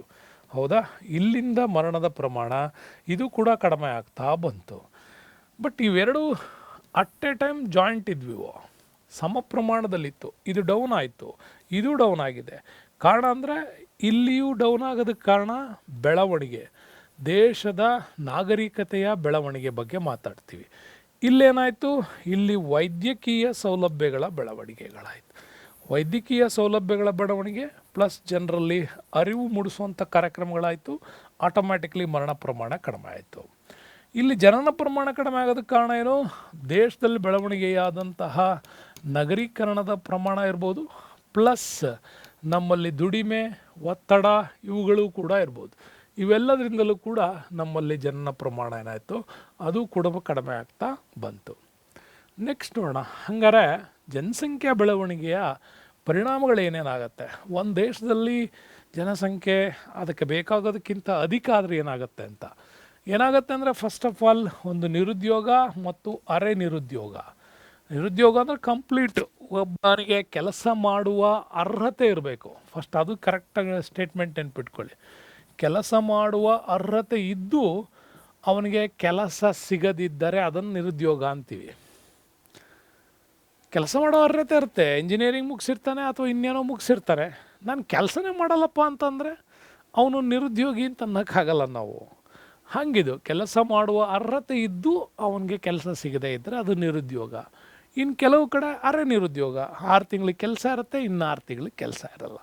ಈ ಥರದ ಒಂದು ನಿರುದ್ಯೋಗದ ಪ್ರಮಾಣ ಕಾರಣ ಅಂದರೆ ತೀವ್ರಗತಿಯ ಜನಸಂಖ್ಯೆ ಬೆಳವಣಿಗೆ. ಇದರಿಂದಾಗಿ ನಿರುದ್ಯೋಗ ಮತ್ತು ಅರೆ ನಿರುದ್ಯೋಗ ಮುಖ್ಯವಾಗುತ್ತೆ. ಇದು ವರ್ಷದಿಂದ ವರ್ಷಕ್ಕೆ ಹೆಚ್ಚಾಗ್ತಾನೆ ಹೋಗುತ್ತೆ. ಗ್ರಾಮೀಣ ಮತ್ತು ನಗರ ಪ್ರದೇಶದಲ್ಲಿ ವಿದ್ಯಾವಂತ ಯುವ ಜನತೆಯ ಮೇಲೆ ಈ ಒಂದು ನಿರುದ್ಯೋಗ ಮತ್ತು ತೀವ್ರಗತಿಯ ಬೆಳವಣಿಗೆ ಭಾಳಷ್ಟು ಪ್ರಭಾವವನ್ನು ಬೀರುತ್ತೆ. ತೀವ್ರವಾಗಿ ಭಾರತದಲ್ಲಿ ಅಪೌಷ್ಟಿಕತೆಯಿಂದ ಬಳಲ್ತಿರೋ ಮಕ್ಕಳನ್ನು ನೋಡಿದರೂ ಕೂಡ ನಮ್ಮಲ್ಲಿ ಈ ಜನಸಂಖ್ಯಾ ಒಂದು ದೊಡ್ಡ ಸಮಸ್ಯೆ. ಹೆಚ್ಚಾಗ್ತಾ ಇರುವಂಥ ಜನಸಂಖ್ಯೆಗೆ ಅದರ ಸಫಿಸಿಯೆಂಟಾಗಿ ಅದಕ್ಕೆ ನಾವು ಸೌಲಭ್ಯಗಳನ್ನು ಕೊಡೋದಕ್ಕಾಗೋದಿಲ್ಲ.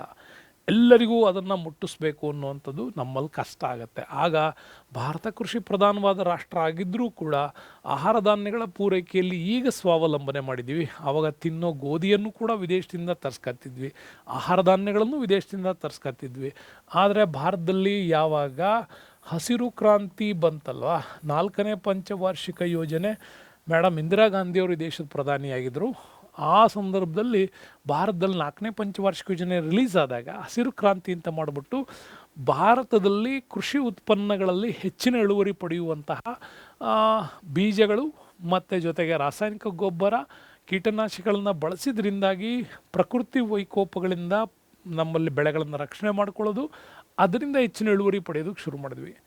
ಇದರಿಂದಾಗಿ ನಮ್ಮಲ್ಲಿ ಏನು ಮಾಡಿದ್ವಿ ಅಂದರೆ ಇವತ್ತು ಸ್ವಾವಲಂಬನೆ ಸಾಧಿಸೋದಕ್ಕಾಗಿದೆ.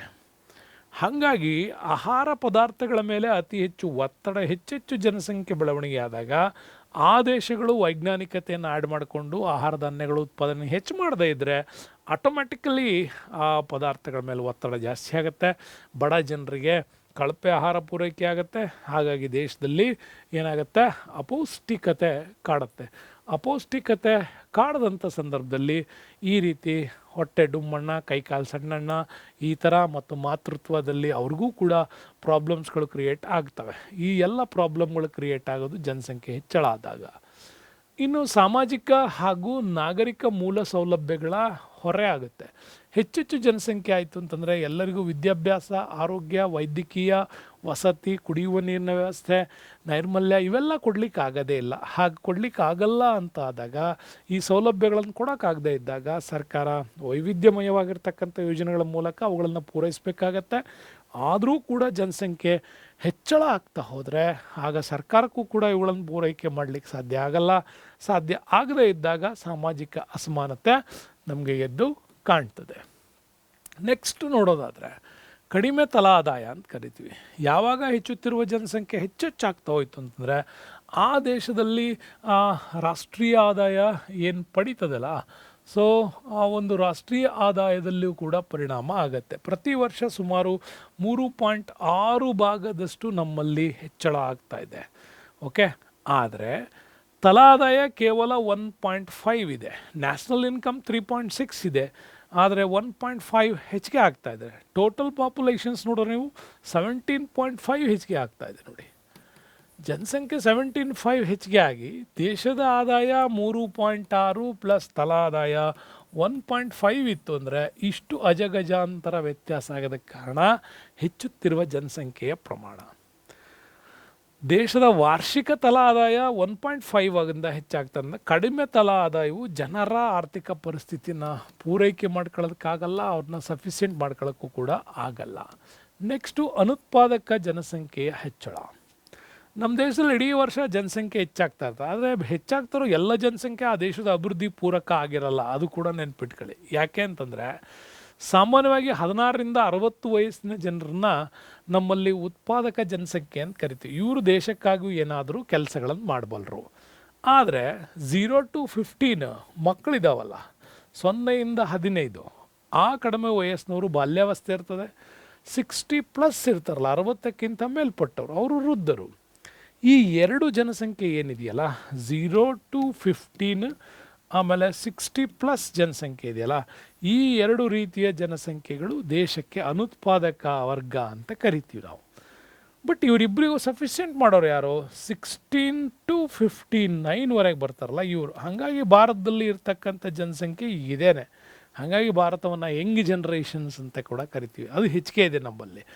ಬಟ್ ಈ ರೀತಿಯಲ್ಲಿ ಅನುತ್ಪಾದಕ ಸಂಖ್ಯೆ ಜಾಸ್ತಿ ಆಯಿತು ಅಂತಂದರೆ ಅದು ಆವಾಗ ದೇಶ ಅವಲಂಬಿತವಾಗುತ್ತೆ. ಇದರಿಂದಾಗಿ ಹೆಚ್ಚಿನ ಪ್ರಮಾಣದಲ್ಲಿ ದೇಶದ ಉತ್ಪಾದನೆಗೆ ಅವರು ಸಹಾಯಕ ಆಗೋದಿಲ್ಲ. ನೆಕ್ಸ್ಟ್ ಬರೋಣ. ಇತರ ವಿಚಾರಗಳಲ್ಲಿ ನೋಡೋದಾದರೆ ವಿಳಂಬ ಆರ್ಥಿಕ ಅಭಿವೃದ್ಧಿ. ಜನಸಂಖ್ಯೆ ಹೆಚ್ಚಾಗ್ತಾ ಇದೆ, ನೀವು ಕ್ರಮಗಳನ್ನು ಕೈಗೊಳ್ಳಿಲ್ಲ ಅಂತಂದರೆ ಆ ದೇಶ ದಿವಾಳಿ ಕಡೆ ಹೋಗುತ್ತೆ. ಹಣದುಬ್ಬರ, ಇನ್ಫ್ಲೇಷನ್ಸ್ ರೇಟ್ ಹೆಚ್ಚಾಗ್ತಾ ಹೋಗುತ್ತೆ, ಆಟೋಮ್ಯಾಟಿಕ್ಲಿ ಹಾಳಾಗುತ್ತೆ. ಬಡತನ, ಕಡಿಮೆ ಜೀವನ ಮಟ್ಟ, ರಾಜಕೀಯ ಅಶಾಂತಿ. ಪ್ರತಿ ಸಾರಿ ಕಾನ್ಸ್ಟೆಂಟ್ ಗೌರ್ನಮೆಂಟ್ ಇರಲಿಲ್ಲ ಅಂತಂದರೆ ಸಮಸ್ಯೆ ಆಗುತ್ತೆ. ಸಾಮಾಜಿಕ ಸಮಸ್ಯೆಗಳಲ್ಲಿ ಕಳ್ಳತನ, ದರೋಡೆ, ಅನೈತಿಕತೆ, ಭ್ರಷ್ಟಾಚಾರ, ಕೊಳಚೆ ಪ್ರದೇಶಗಳ ಬೆಳವಣಿಗೆ, ಪರಿಸರ ಮಾಲಿನ್ಯ ಇಂಥವೆಲ್ಲ ಹೆಚ್ಚಾಗೋದ್ರಿಂದ ಈ ಎಲ್ಲ ಸಮಸ್ಯೆಗಳು ನೇರವಾಗಿ ಜನಸಂಖ್ಯಾ ಸ್ಫೋಟಕ್ಕೆ ಸಂಬಂಧಪಟ್ಟಿರೋದ್ರಿಂದ ದೇಶದ ಆರ್ಥಿಕ ಅಭಿವೃದ್ಧಿ ಹಾಳಾಗತ್ತೆ ಅಂತ ಹೇಳ್ಬೋದು. ಹಂಗಾರೆ ಈ ಜನಸಂಖ್ಯೆ ಬೆಳವಣಿಗೆಯನ್ನು ನಿಯಂತ್ರಿಸೋದಕ್ಕೆ ಸರ್ಕಾರ ಏನೇನು ಕ್ರಮ ಕೈಗೊಂಡಿದೆ? ಭಾರತನೇ ನೀವು ತೆಗೆದುಕೊಂಡ್ರೆ ಭಾರತ ಕುಟುಂಬ ಕಲ್ಯಾಣ ಯೋಜನೆಯನ್ನು ಜಾರಿಗೆ ತಗೊಂಬಂತು 1952ರಲ್ಲಿ. ಏನು ತಂತು? ನಾವಿಬ್ಬರು, ಓಕೆ, ನಾವಿಬ್ಬರು ನಮಗಿಬ್ಬರು ಅಂತ ತಂದರು ಪ್ಲ್ಯಾನ್. ಯಾಕೆಂದರೆ ಡಜನ್ ಗಟ್ಟಲೆ ಮಕ್ಕಳು ಪಡ್ಕೋಬೇಡಿ, ನೀವು ಗಂಡ ಹೆಂಡ್ತಿ ಇಬ್ಬರು, ನಾವಿಬ್ಬರು ನಮಗಿಬ್ಬರು ಅಂತ. ಇದು 52ನಲ್ಲಿ ಜನ ಒಪ್ಕೊಳ್ಳಿಲ್ಲ, ಆದರೂ ಬದಲಾವಣೆ ಆಯಿತು. 81 ಲೆಕ್ಕಕ್ಕೆ ಇದನ್ನು ಅಡಾಪ್ಟ್ ಮಾಡ್ಕೊಳ್ಳೋಕೆ ಶುರು ಮಾಡಿದ್ರು, ನಾವಿಬ್ಬರು ನಮಗಿಬ್ಬರು ಅಂತ. ಮುಂದೆ ಇದು ಹೆಂಗೆ ಚೇಂಜ್ ಆಯಿತು? ನಾವಿಬ್ಬರು, ಓಕೆ, ಇದು ಹೆಂಗೆ ಚೇಂಜ್ ಆಗಿದೆ ಅಂದರೆ ನಾವಿಬ್ಬರು ನಮಗೊಂದು ಅಂತ ಶುರುವಾಯಿತು. ಈಗ ಹಿಂದಿನ ಟ್ರೆಂಡ್, ಆ ಟ್ರೆಂಡ್ ಇನ್ನೂ ಮುಂದುವರೆದಿದೆ ಭಾರತದಲ್ಲಿ. ಇದೇನಾಗಿದೆ ಅಂದರೆ ನಾವಿಬ್ಬರು ನಮಗೀಗಲೇ ಬೇಡ, ನಮಗೀಗಲೇ ಬೇಡ ಅಂತ. ಈ ಟ್ರೆಂಡ್ ಹಿಂಗೆ ಮುಂದುವರೆದ್ರೆ ಭಾರತದ ಅಭಿವೃದ್ಧಿಗೂ ಕೂಡ ಮಾರಕ ಆಗುತ್ತದ. ಮೈನಸ್ ಲೆವೆಲ್ಲ ಜನಸಂಖ್ಯಾ ಬೆಳವಣಿಗೆ ಆದ್ರೆ, ಉದಾಹರಣೆ ಜಪಾನ್ ಅಂತ ದೇಶಗಳಿದಾವಲ್ಲ, ಜಪಾನ್, ಹಾಗೆಯೇ ನಮ್ಮಲ್ಲಿ ನಾರ್ವೆ ಅಂತ ದೇಶಗಳಿದಾವಲ್ಲ, ಇವು ಹೆಚ್ಚು ತಲಾ ಆದಾಯ GDP ಹೊಂದಿದ್ರೂ ಕೂಡ ಜನಸಂಖ್ಯೆ ಬೆಳವಣಿಗೆ ದರ ಮೈನಸ್ ಇದೆ ಅಲ್ಲೇ. ಹಾಗಾಗಿ ಮುದಿ ಹಡರದಿಗಳ ದೇಶ ಅಂತ ಕರಿತೀವಿ. 60 ವರ್ಷ ಆದವನು ಕೂಡ ಕೆಲಸ ಮಾಡ್ತಾ ಇರ್ತಾನೆ ಆ ದೇಶದಲ್ಲಿ. ಕಾರಣ ಅಂದರೆ ಅಲ್ಲಿ 16ರಿಂದ 59 ವರ್ಷದ ಒಳಗಿನವರ ಸಂಖ್ಯೆ ಕಡಿಮೆ ಆಗ್ತಾ ಇದೆ. ಇದು ಪ್ರಾಬ್ಲಮ್ ಆಗತ್ತೆ. ಹಾಗಾಗಿ ಕುಟುಂಬ ಕಲ್ಯಾಣ ಯೋಜನೆ ಭಾರತದಲ್ಲಿ ಅವತ್ತು ತುಂಬ ಸಕ್ಸಸ್ಫುಲ್ಲಾಗಿ ಇದನ್ನು ಜಾರಿಗೆ ತಂದಿದ್ದರು. ಈ ಯೋಜನೆಯನ್ನು ತಂದಿದ್ದ ಉದ್ದೇಶನೂ ಕೂಡ ಅದೇನೆ. ಯಾವ ಉದ್ದೇಶಕ್ಕಾಗಿ ತಂದಿದ್ವಿ ಅಂತಂದರೆ ಅದೇನೆ, ಪ್ರಮುಖವಾಗಿ ಪುರುಷ ಮತ್ತು ಸ್ತ್ರೀಯರಿಗೆ ಉಚಿತ ಸಂತಾನಹರಣ ಶಸ್ತ್ರಚಿಕಿತ್ಸೆಗಳನ್ನು ಮಾಡೋದ್ರ ಮುಖಾಂತರ ಅವತ್ತು ಕಂಟ್ರೋಲ್ ಡಜನ್ ಗಟ್ಟಲೆ ಪಡಿತಿದ್ರಲ್ಲ, ಆವಾಗ ಪುರುಷರಿಗೆ ವ್ಯಾಸೆಕ್ಟಮಿ ಮತ್ತು ಸ್ತ್ರೀಯರಿಗೆ ಟುಬ್ಯಾಕ್ಟಮಿ ಎನ್ನುವಂಥ 2 ಆಪರೇಷನ್ ಸಿಸ್ಟಮ್ ಅಂತಂದ್ಬಿಟ್ಟು ಜನಸಂಖ್ಯೆ ದರವನ್ನು ಕಂಟ್ರೋಲ್ ಮಾಡ್ತಾ ಹೋದ್ರು. ನಿರೋಧಗಳ ಅಳವಡಿಕೆ, ಬ್ರಹ್ಮಚರ್ಯ ಆಚರಣೆ, ವಿವಾಹವನ್ನು ಸ್ವಲ್ಪ ವರ್ಷ ಮುಂದೂಡ್ತಕ್ಕಂಥದ್ದು, ಸ್ವಯಂ ಸಂತಾನ ನಿಯಂತ್ರಣ ಯೋಜನೆಗಳು, ಇನ್ನು ಜನನ ನಿಯಂತ್ರಣದ ಅವಶ್ಯಕತೆ, ಅನುಕೂಲಗಳ ಬಗ್ಗೆ ಜನರಲ್ಲಿ ಒಂದು ರೀತಿಯ ಅರಿವನ್ನು ಮೂಡಿಸೋದ್ರ ಮುಖಾಂತರವಾಗಿ ತುಂಬಾ ಪ್ರಯತ್ನಗಳು ಆಯಿತು. ನೆಕ್ಸ್ಟು ನಮಗೆ ಮಹಿಳೆಯರ ಸ್ಥಾನಮಾನದ ಬಗ್ಗೆಯೂ ಕೂಡ ಸುಧಾರಣಾ ಕ್ರಮಗಳು ಜಾರಿಗೆ ಬಂತು. ಸ್ನೇಹಿತರೆ, ಜನಸಂಖ್ಯಾ ಸುಧಾರಣೆಗಾಗಿ ಮಹಿಳೆಯರ ಸ್ಥಾನಮಾನ ಸುಧಾರಣೆ ತುಂಬ ಮುಖ್ಯವಾಯಿತು. ಹೆಣ್ಣೊಂದು ಕಲಿತರೆ ಶಾಲೆಯೊಂದು ತೆರೆದಂತೆ ಅಂತ ಇತ್ತು. ಹಾಗಾಗಿ ಪ್ರತಿ ಹೆಣ್ಣು ಮಕ್ಕಳಿಗೆ ಶಿಕ್ಷಣದ ಮುಖಾಂತರ ಅರಿವು ಮೂಡಿಸುವಂಥ ಕಾರ್ಯಕ್ರಮ ಮಾಡಿದ್ರು. ಹಾಗಾಗಿ ಮಹಿಳಾ ಶಿಕ್ಷಣವನ್ನು ಕೊಡೋದ್ರ ಮುಖಾಂತರ, ಮಹಿಳಾ ಕಲ್ಯಾಣ ಯೋಜನೆಗಳನ್ನು ಜಾರಿಗೆ ತರೋದ್ರ ಮುಖಾಂತರ ಆರ್ಥಿಕ, ಸಾಮಾಜಿಕ, ರಾಜಕೀಯ ಸ್ಥಾನಮಾನಗಳಲ್ಲಿ ಸುಧಾರಣೆ ತಂದ್ವಿ. ಎಷ್ಟು ಮಟ್ಟಿಗೆ ಅಂದರೆ ನಿಮಗೆ ಗೊತ್ತಿದೆಯಲ್ಲ, ಈಗ ಪಾಲಿಟಿಕ್ಸಲ್ಲಿ 33% ರಿಸರ್ವೇಷನ್ಸ್ ಕೋಟಾದವರೆಗೂ ತಗೊಬಂದ್ವಿ. ಈ ಥರ ತಂದಿದ್ದರಿಂದಾಗಿ ಮಹಿಳೆಯರ ಸ್ಥಾನಮಾನಗಳಲ್ಲಿ ಅಭಿವೃದ್ಧಿ ಆಯಿತು.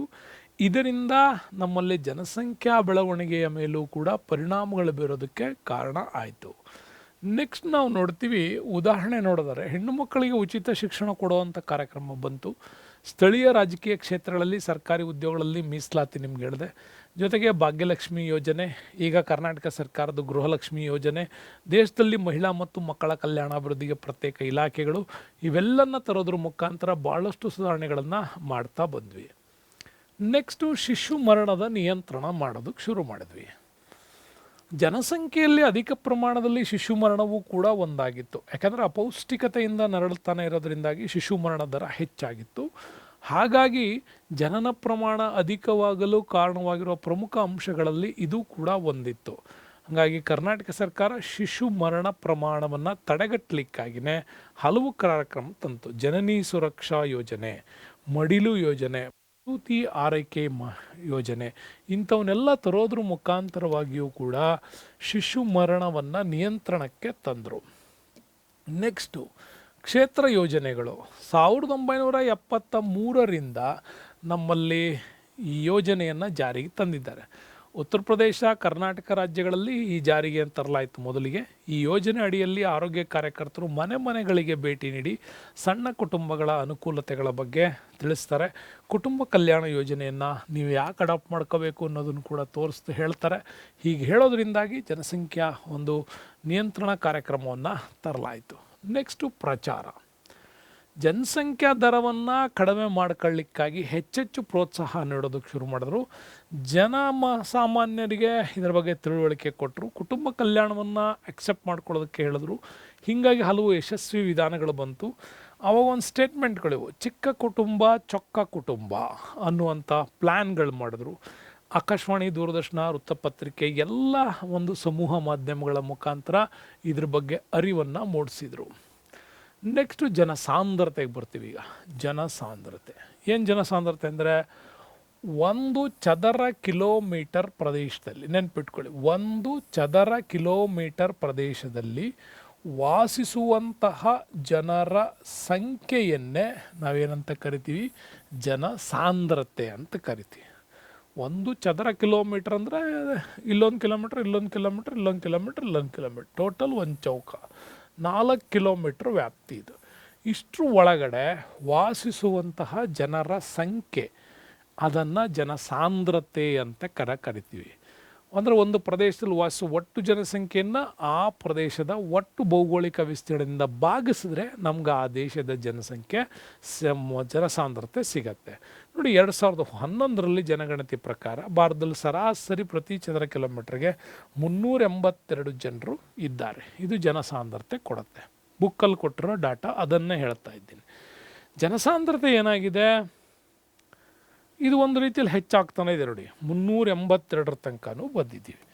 ಕಾರಣ ನಮ್ಮಲ್ಲಾಗಿರ್ತಕ್ಕಂಥ ಡೆವಲಪ್ಮೆಂಟ್ಸ್. ಇದು ಅಂದರೆ ಟೋಟಲ್ ಭಾರತದ ವಿಸ್ತೀರ್ಣದಲ್ಲಿ 32, 87, 263 ಚದರ ಕಿಲೋಮೀಟರ್ ಏನಿದೆ, ಇದಕ್ಕೆ ಟೋಟಲ್ ಇರ್ತಕ್ಕಂಥ 121 ಕೋಟಿ ಜನಸಂಖ್ಯೆಯನ್ನು ಡಿವೈಡ್ ಮಾಡಿದ್ರೆ ನಮ್ಗೆ ಆವಾಗ 382 ಜನಸಾಂದ್ರತೆ ನಮಗದು ಸಿಗ್ತಾ ಹೋಗುತ್ತೆ. ಇನ್ನು ಬಿಹಾರ ನಮ್ಮಲ್ಲಿ ಅತಿ ಹೆಚ್ಚು ಜನಸಾಂದ್ರತೆಯನ್ನು ಹೊಂದಿರುವಂತಹ ಪ್ರದೇಶ. ಅಂದರೆ ಪ್ರತಿ ಚದರ ಕಿಲೋಮೀಟ್ರಿಗೆ 1102 ಜನರು ಇದ್ದಾರೆ. ಎಲ್ಲಿ? ಬಿಹಾರದಲ್ಲಿ. ಬಿಹಾರ ಅತಿ ಹೆಚ್ಚು ಜನಸಾಂದ್ರತೆಯನ್ನು ಹೊಂದಿದೆ. ಅದಕ್ಕೆ ಆಪೋಸಿಟ್ ಬಂದರೆ ನಮಗೆ ಅರುಣಾಚಲ ಪ್ರದೇಶ. ಅರುಣಾಚಲ ಪ್ರದೇಶ ಗೊತ್ತಲ್ಲ ನಿಮಗೆ, 7 ಸಿಸ್ಟರ್ಸ್ ಲ್ಯಾಂಡ್ ಅಂತ ಏನು ಕರಿತೀವಲ್ಲ, ಈ ಭಾಗದಲ್ಲಿರೋದೇ ಅರುಣಾಚಲ್ ಪ್ರದೇಶ್. ಇದಿಷ್ಟು. ಈ ಅರುಣಾಚಲ್ ಪ್ರದೇಶದಲ್ಲಿ ಪ್ರತಿ ಚದರ ಕಿಲೋಮೀಟ್ರಿಗೆ 17 ಜನರು ಬರ್ತಾರೆ. Bihar highest, Arunachal Pradesh lowest ಜನಸಾಂದ್ರತೆಯಲ್ಲಿದೆ. ಅದೇ ನಮಗೆ ಕೇಂದ್ರಾಡಳಿತ ಪ್ರದೇಶಕ್ಕೆ ಬಂದರೆ ದೆಹಲಿ ಏನಿದೆ, ಅತ್ಯಂತ ಹೆಚ್ಚು ಜನಸಾಂದ್ರತೆಯನ್ನು ಹೊಂದಿರುವ ಕೇಂದ್ರಾಡಳಿತ ಪ್ರದೇಶ. ಪ್ರತಿ ಚದರ ಕಿಲೋಮೀಟ್ರಿಗೆ 11,297 ಜನರು ಇದ್ದಾರೆ ದೆಹಲಿ. ಅದಕ್ಕೆ ಆಪೋಸಿಟ್ ಕಡಿಮೆ ನೋಡೋದಾದರೆ ನೀವು ಅಂಡಮಾನ್ ಆ್ಯಂಡ್ ನಿಕೋಬಾರ್ ಐಲ್ಯಾಂಡ್ಸ್ ದ್ವೀಪ ಏನಿದೆ, ಇಲ್ಲಿ 463 ಕಂಡು ಬರ್ತಾವೆ. ಹಾಗಾಗಿ ಕೇಂದ್ರಾಡಳಿತ ಪ್ರದೇಶಗಳಲ್ಲಿ ದೆಹಲಿ ಮತ್ತು ಅರುಣಾಚಲ್ ಪ್ರದೇಶ, ರಾಜ್ಯಗಳಲ್ಲಿ ಯಾವುದು ಅಂಡಮಾನ್ ನಿಕೋಬಾರ್, ಅದೇ ರಾಜ್ಯಗಳಲ್ಲಿ ತಗೊಂಡ್ರೆ ಬಿಹಾರ ಮತ್ತು ಅರುಣಾಚಲ್ ಪ್ರದೇಶ್. ಇವೆರಡು ಕೂಡ ನೀವು ಇಂಪಾರ್ಟೆಂಟಾಗಿ ನೆನ್ಪಿಟ್ಕೋಬೇಕು. ನೆಕ್ಸ್ಟ್ ಬರೋಣ, ಜನಸಂಖ್ಯೆಯ ಹಂಚಿಕೆಗೆ ಬರೋಣ. ಜನಸಂಖ್ಯೆಯ ಹಂಚಿಕೆ. ಭಾರತದಲ್ಲಿ ಜನಸಂಖ್ಯೆ ಅಸಮಾನವಾಗಿ ಹಂಚಿಕೆ ಆಗಿದೆ. ಎಲ್ಲ ಕಡೆ ಈಕ್ವಲ್ ಡಿಸ್ಟ್ರಿಬ್ಯೂಷನ್ಸ್ ಇಲ್ಲ. ಎಲ್ಲಿ ಅತ್ಯುತ್ತಮವಾಗಿರ್ತಕ್ಕಂಥ ಸೌಲಭ್ಯಗಳಿರ್ತಾವೆ, ಭೌಗೋಳಿಕ ಒಂದು ವಿಚಾರ ಇರ್ಬೋದು, ಸಾಂಸ್ಕೃತಿಕ ವಿಚಾರಗಳಿರ್ಬೋದು, ಅವು ತುಂಬ ಚೆನ್ನಾಗಿದ್ದ ಕಡೆ ಹೆಚ್ಚು ಜನಸಂಖ್ಯೆ ಇರುತ್ತೆ. ತುಂಬ ವರ್ಸ್ಟ್ ಆಗಿರ್ತಕ್ಕಂಥದ್ದನ್ನು, ಅತಿಯಾದ ಮಳೆ, ಅತಿಯಾದ ಬಿಸಿಲು, ಮರುಭೂಮಿ, ಇಂಥ ಭೌಗೋಳಿಕ ಪರಿಸ್ಥಿತಿ ಜೊತೆಗೆ ಯಾವುದೇ ರೀತಿ ಉತ್ತಮವಾದಂಥ ಸಾಂಸ್ಕೃತಿಕ ವ್ಯವಸ್ಥೆಗಳು ಡೆವಲಪ್ ಇಲ್ಲ ಅಂದರೆ ಅಲ್ಲಿ ಜನಸಂಖ್ಯೆ ಏನಾಗಿರುತ್ತೆ? ಕಡಿಮೆ ಇರ್ತದೆ. ಹಾಗಾಗಿ ಉತ್ತಮ ಸೌಲಭ್ಯಗಳ ಹತ್ರ ಹೆಚ್ಚು ಜನಸಂಖ್ಯೆ ಇರುತ್ತೆ, ಕಡಿಮೆ ಸೌಲಭ್ಯಗಳ ಹತ್ರ ಕಡಿಮೆ ಜನಸಂಖ್ಯೆ ಇರುತ್ತೆ. ಹಾಗಾಗಿ ಜನಸಂಖ್ಯೆ ಹಂಚಿಕೆಯನ್ನು ಹೋಲಿಕೆ ಮಾಡಿದಾಗ ನೆನ್ಪಿಟ್ಕೊಳ್ಳಿ, ಉತ್ತರ ಪ್ರದೇಶ 1995 ದಶಲಕ್ಷ ಜನರನ್ನು ಹೊಂದಿದ್ದು ದೇಶದಲ್ಲಿ ಅತ್ಯಂತ ಜನಭರಿತ ರಾಜ್ಯ ಆಗಿತ್ತು. ಹೈಯೆಸ್ಟ್ ಪಾಪ್ಯುಲೇಷನ್ಸ್ ಇರೋದು ಈಗಲೂ ಕೂಡ ಇಲ್ಲಿ ಉತ್ತರ ಪ್ರದೇಶದಲ್ಲಿ. 6.0 lakhs ಅತಿ ಕಡಿಮೆ ಜನಸಂಖ್ಯೆಯನ್ನು ಹೊಂದಿರತಕ್ಕಂಥ ರಾಜ್ಯ ಯಾವುದು ಅಂದರೆ ಅದು ಸಿಕ್ಕಿಂ. ಓಕೆ, ಹೆಚ್ಚು ಉತ್ತರ ಪ್ರದೇಶ, ಕಡಿಮೆ ಸಿಕ್ಕಿಂ. ಇವೆರಡು ನೆನ್ಪಿಟ್ಕೊಳ್ಳಿ. ಅತಿ ಹೆಚ್ಚು ಜನರಿರುವಂತಹ ರಾಜ್ಯ ಉತ್ತರ ಪ್ರದೇಶ, ಅತಿ ಕಡಿಮೆ ಜನರಿರುವ ರಾಜ್ಯ ಸಿಕ್ಕಿಂ. ಅದೇ ರೀತಿ ಕೇಂದ್ರಾಡಳಿತ ಪ್ರದೇಶಕ್ಕೆ ಬಂದರೆ ಅತಿ ಹೆಚ್ಚು ಇರೋದು ದೆಹಲಿನಲ್ಲಿ, ಅತಿ ಕಡಿಮೆ ಇರೋದು ಅಂಡಮಾನ್ ಅಂಡ್ ನಿಕೋಬಾರಲ್ಲಿ. ಇವೆರಡು ಕೇಂದ್ರಾಡಳಿತ ಪ್ರದೇಶಗಳಲ್ಲಿ ನೀವು ನೋಡ್ಬೋದಾಗಿರ್ತಕ್ಕಂಥದ್ದು ಜನಸಂಖ್ಯೆಯ ಹಂಚಿಕೆ ವಿಚಾರದಲ್ಲಿ. ಹಾಗಾಗಿ ಜನಸಂಖ್ಯಾ ಹಂಚಿಕೆ ಆಧಾರದ ಮೇಲೂ ಕೂಡ ಇಡೀ ಭಾರತವನ್ನು 3 ಝೋನ್ಗಳಾಗಿ ಮಾಡ್ತಾರೆ. 3 ಝೋನ್ಗಳು, ಒಂದು ಅಧಿಕ ಜನಸಾಂದ್ರತೆ ಇರುವಂತಹ ವಲಯಗಳು, ಇನ್ನೊಂದು ಸಾಧಾರಣ ಒಂದು ಮಾಡ್ರೇಟ್ ಜನಸಾಂದ್ರತೆ ಇರುವಂಥದ್ದು, ಇನ್ನು ಮೂರನೇದು ಅತ್ಯಂತ ವಿರಳ ಜನಸಾಂದ್ರತೆ ಹೊಂದಿರತಕ್ಕಂಥ ವಲಯಗಳು. 3 ವಲಯಗಳಲ್ಲಿ ನಮ್ಮಲ್ಲಿ ಜನಸಂಖ್ಯೆಯನ್ನು ಕಂಡು ಬರ್ತವೆ. ಹಂಗಾರೆ ಅತ್ಯಧಿಕ ಜನಸಾಂದ್ರತೆ ಎಲ್ಲೆಲ್ಲಿ ಕಂಡು ಬರ್ತವೆ ಅಂದರೆ, ಯಾವ ವಲಯದಲ್ಲಿ ಪ್ರತಿ ಚದರ ಕಿಲೋಮೀಟರ್ಗೆ 501ಕ್ಕೂ ಹೆಚ್ಚಿದ್ರೆ, ಒಂದು ಚದರ ಕಿಲೋಮೀಟ್ರಲ್ಲಿ 501ಕ್ಕಿಂತ ಹೆಚ್ಚಿದ್ರೆ ಅದನ್ನು ಅಧಿಕ ಜನಸಾಂದ್ರತೆಯ ವಲಯ ಅಂತ ಕರೀತಾರೆ. ಹಾಗಾಗಿ ಅದರಲ್ಲಿ ನಾವು ನೋಡೋದಾದ್ರೆ ಬಿಹಾರ ಅಧಿಕ ಜನಸಾಂದ್ರತೆ ವಲಯ, ಯಾಕಂದರೆ 500ಕ್ಕಿಂತ ಹೆಚ್ಚಿಗೆ ಇದೆ.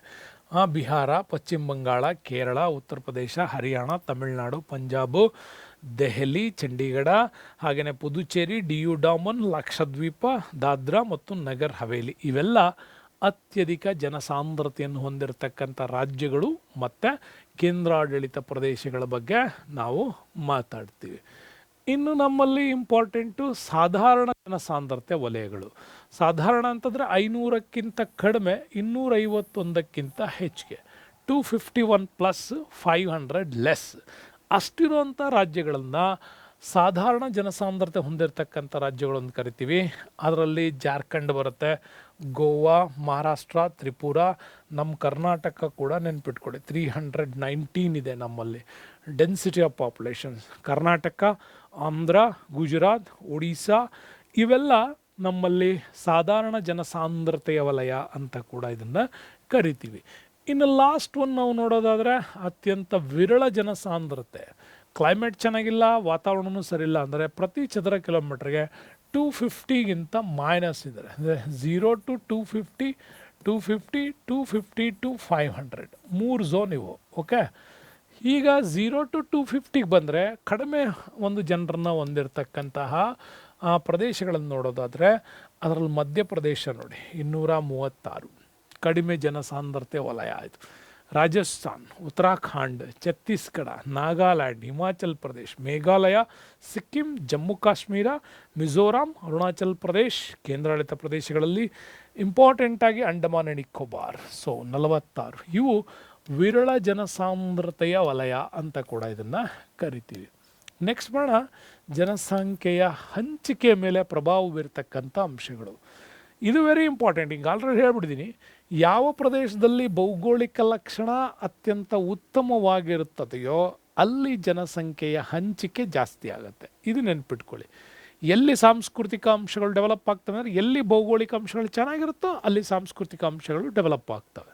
ಹಾಗಾಗಿ ಒಂದು ಪ್ರದೇಶ ಮತ್ತೊಂದು ಪ್ರದೇಶಕ್ಕೆ ಭಾರತದಲ್ಲಿ ವ್ಯತ್ಯಾಸ ಇದೆ. ಪರ್ವತ, ಗುಡ್ಡಗಾಡು, ತಾರ್ಮರುಭೂಮಿ ಹೀಗೆ ಮಾನವನ ವಾಸಕ್ಕೆ ಕೆಲವು ಪ್ರದೇಶಗಳು ಯೋಗ್ಯವಾಗಿದ್ದಾವೆ, ಇನ್ನು ಕೆಲವು ಪ್ರದೇಶಗಳು ಯೋಗ್ಯವಲ್ಲದೆ ಇರೋದಿದೆ. ಉತ್ತರದಲ್ಲಿ ಇರ್ಬೋದು, ಪೂರ್ವ ಮತ್ತು ಪಶ್ಚಿಮದಲ್ಲಿ ಘಟ್ಟ ಪ್ರದೇಶಗಳು, ಈಶಾನ್ಯ ಭಾಗದಲ್ಲಿ ಗುಡ್ಡಗಾಡು ಪ್ರದೇಶಗಳು ಇವೆಲ್ಲ ಮಧ್ಯಮ ಜನಸಂಖ್ಯೆಯನ್ನು ಹೊಂದಿರ್ತವೆ.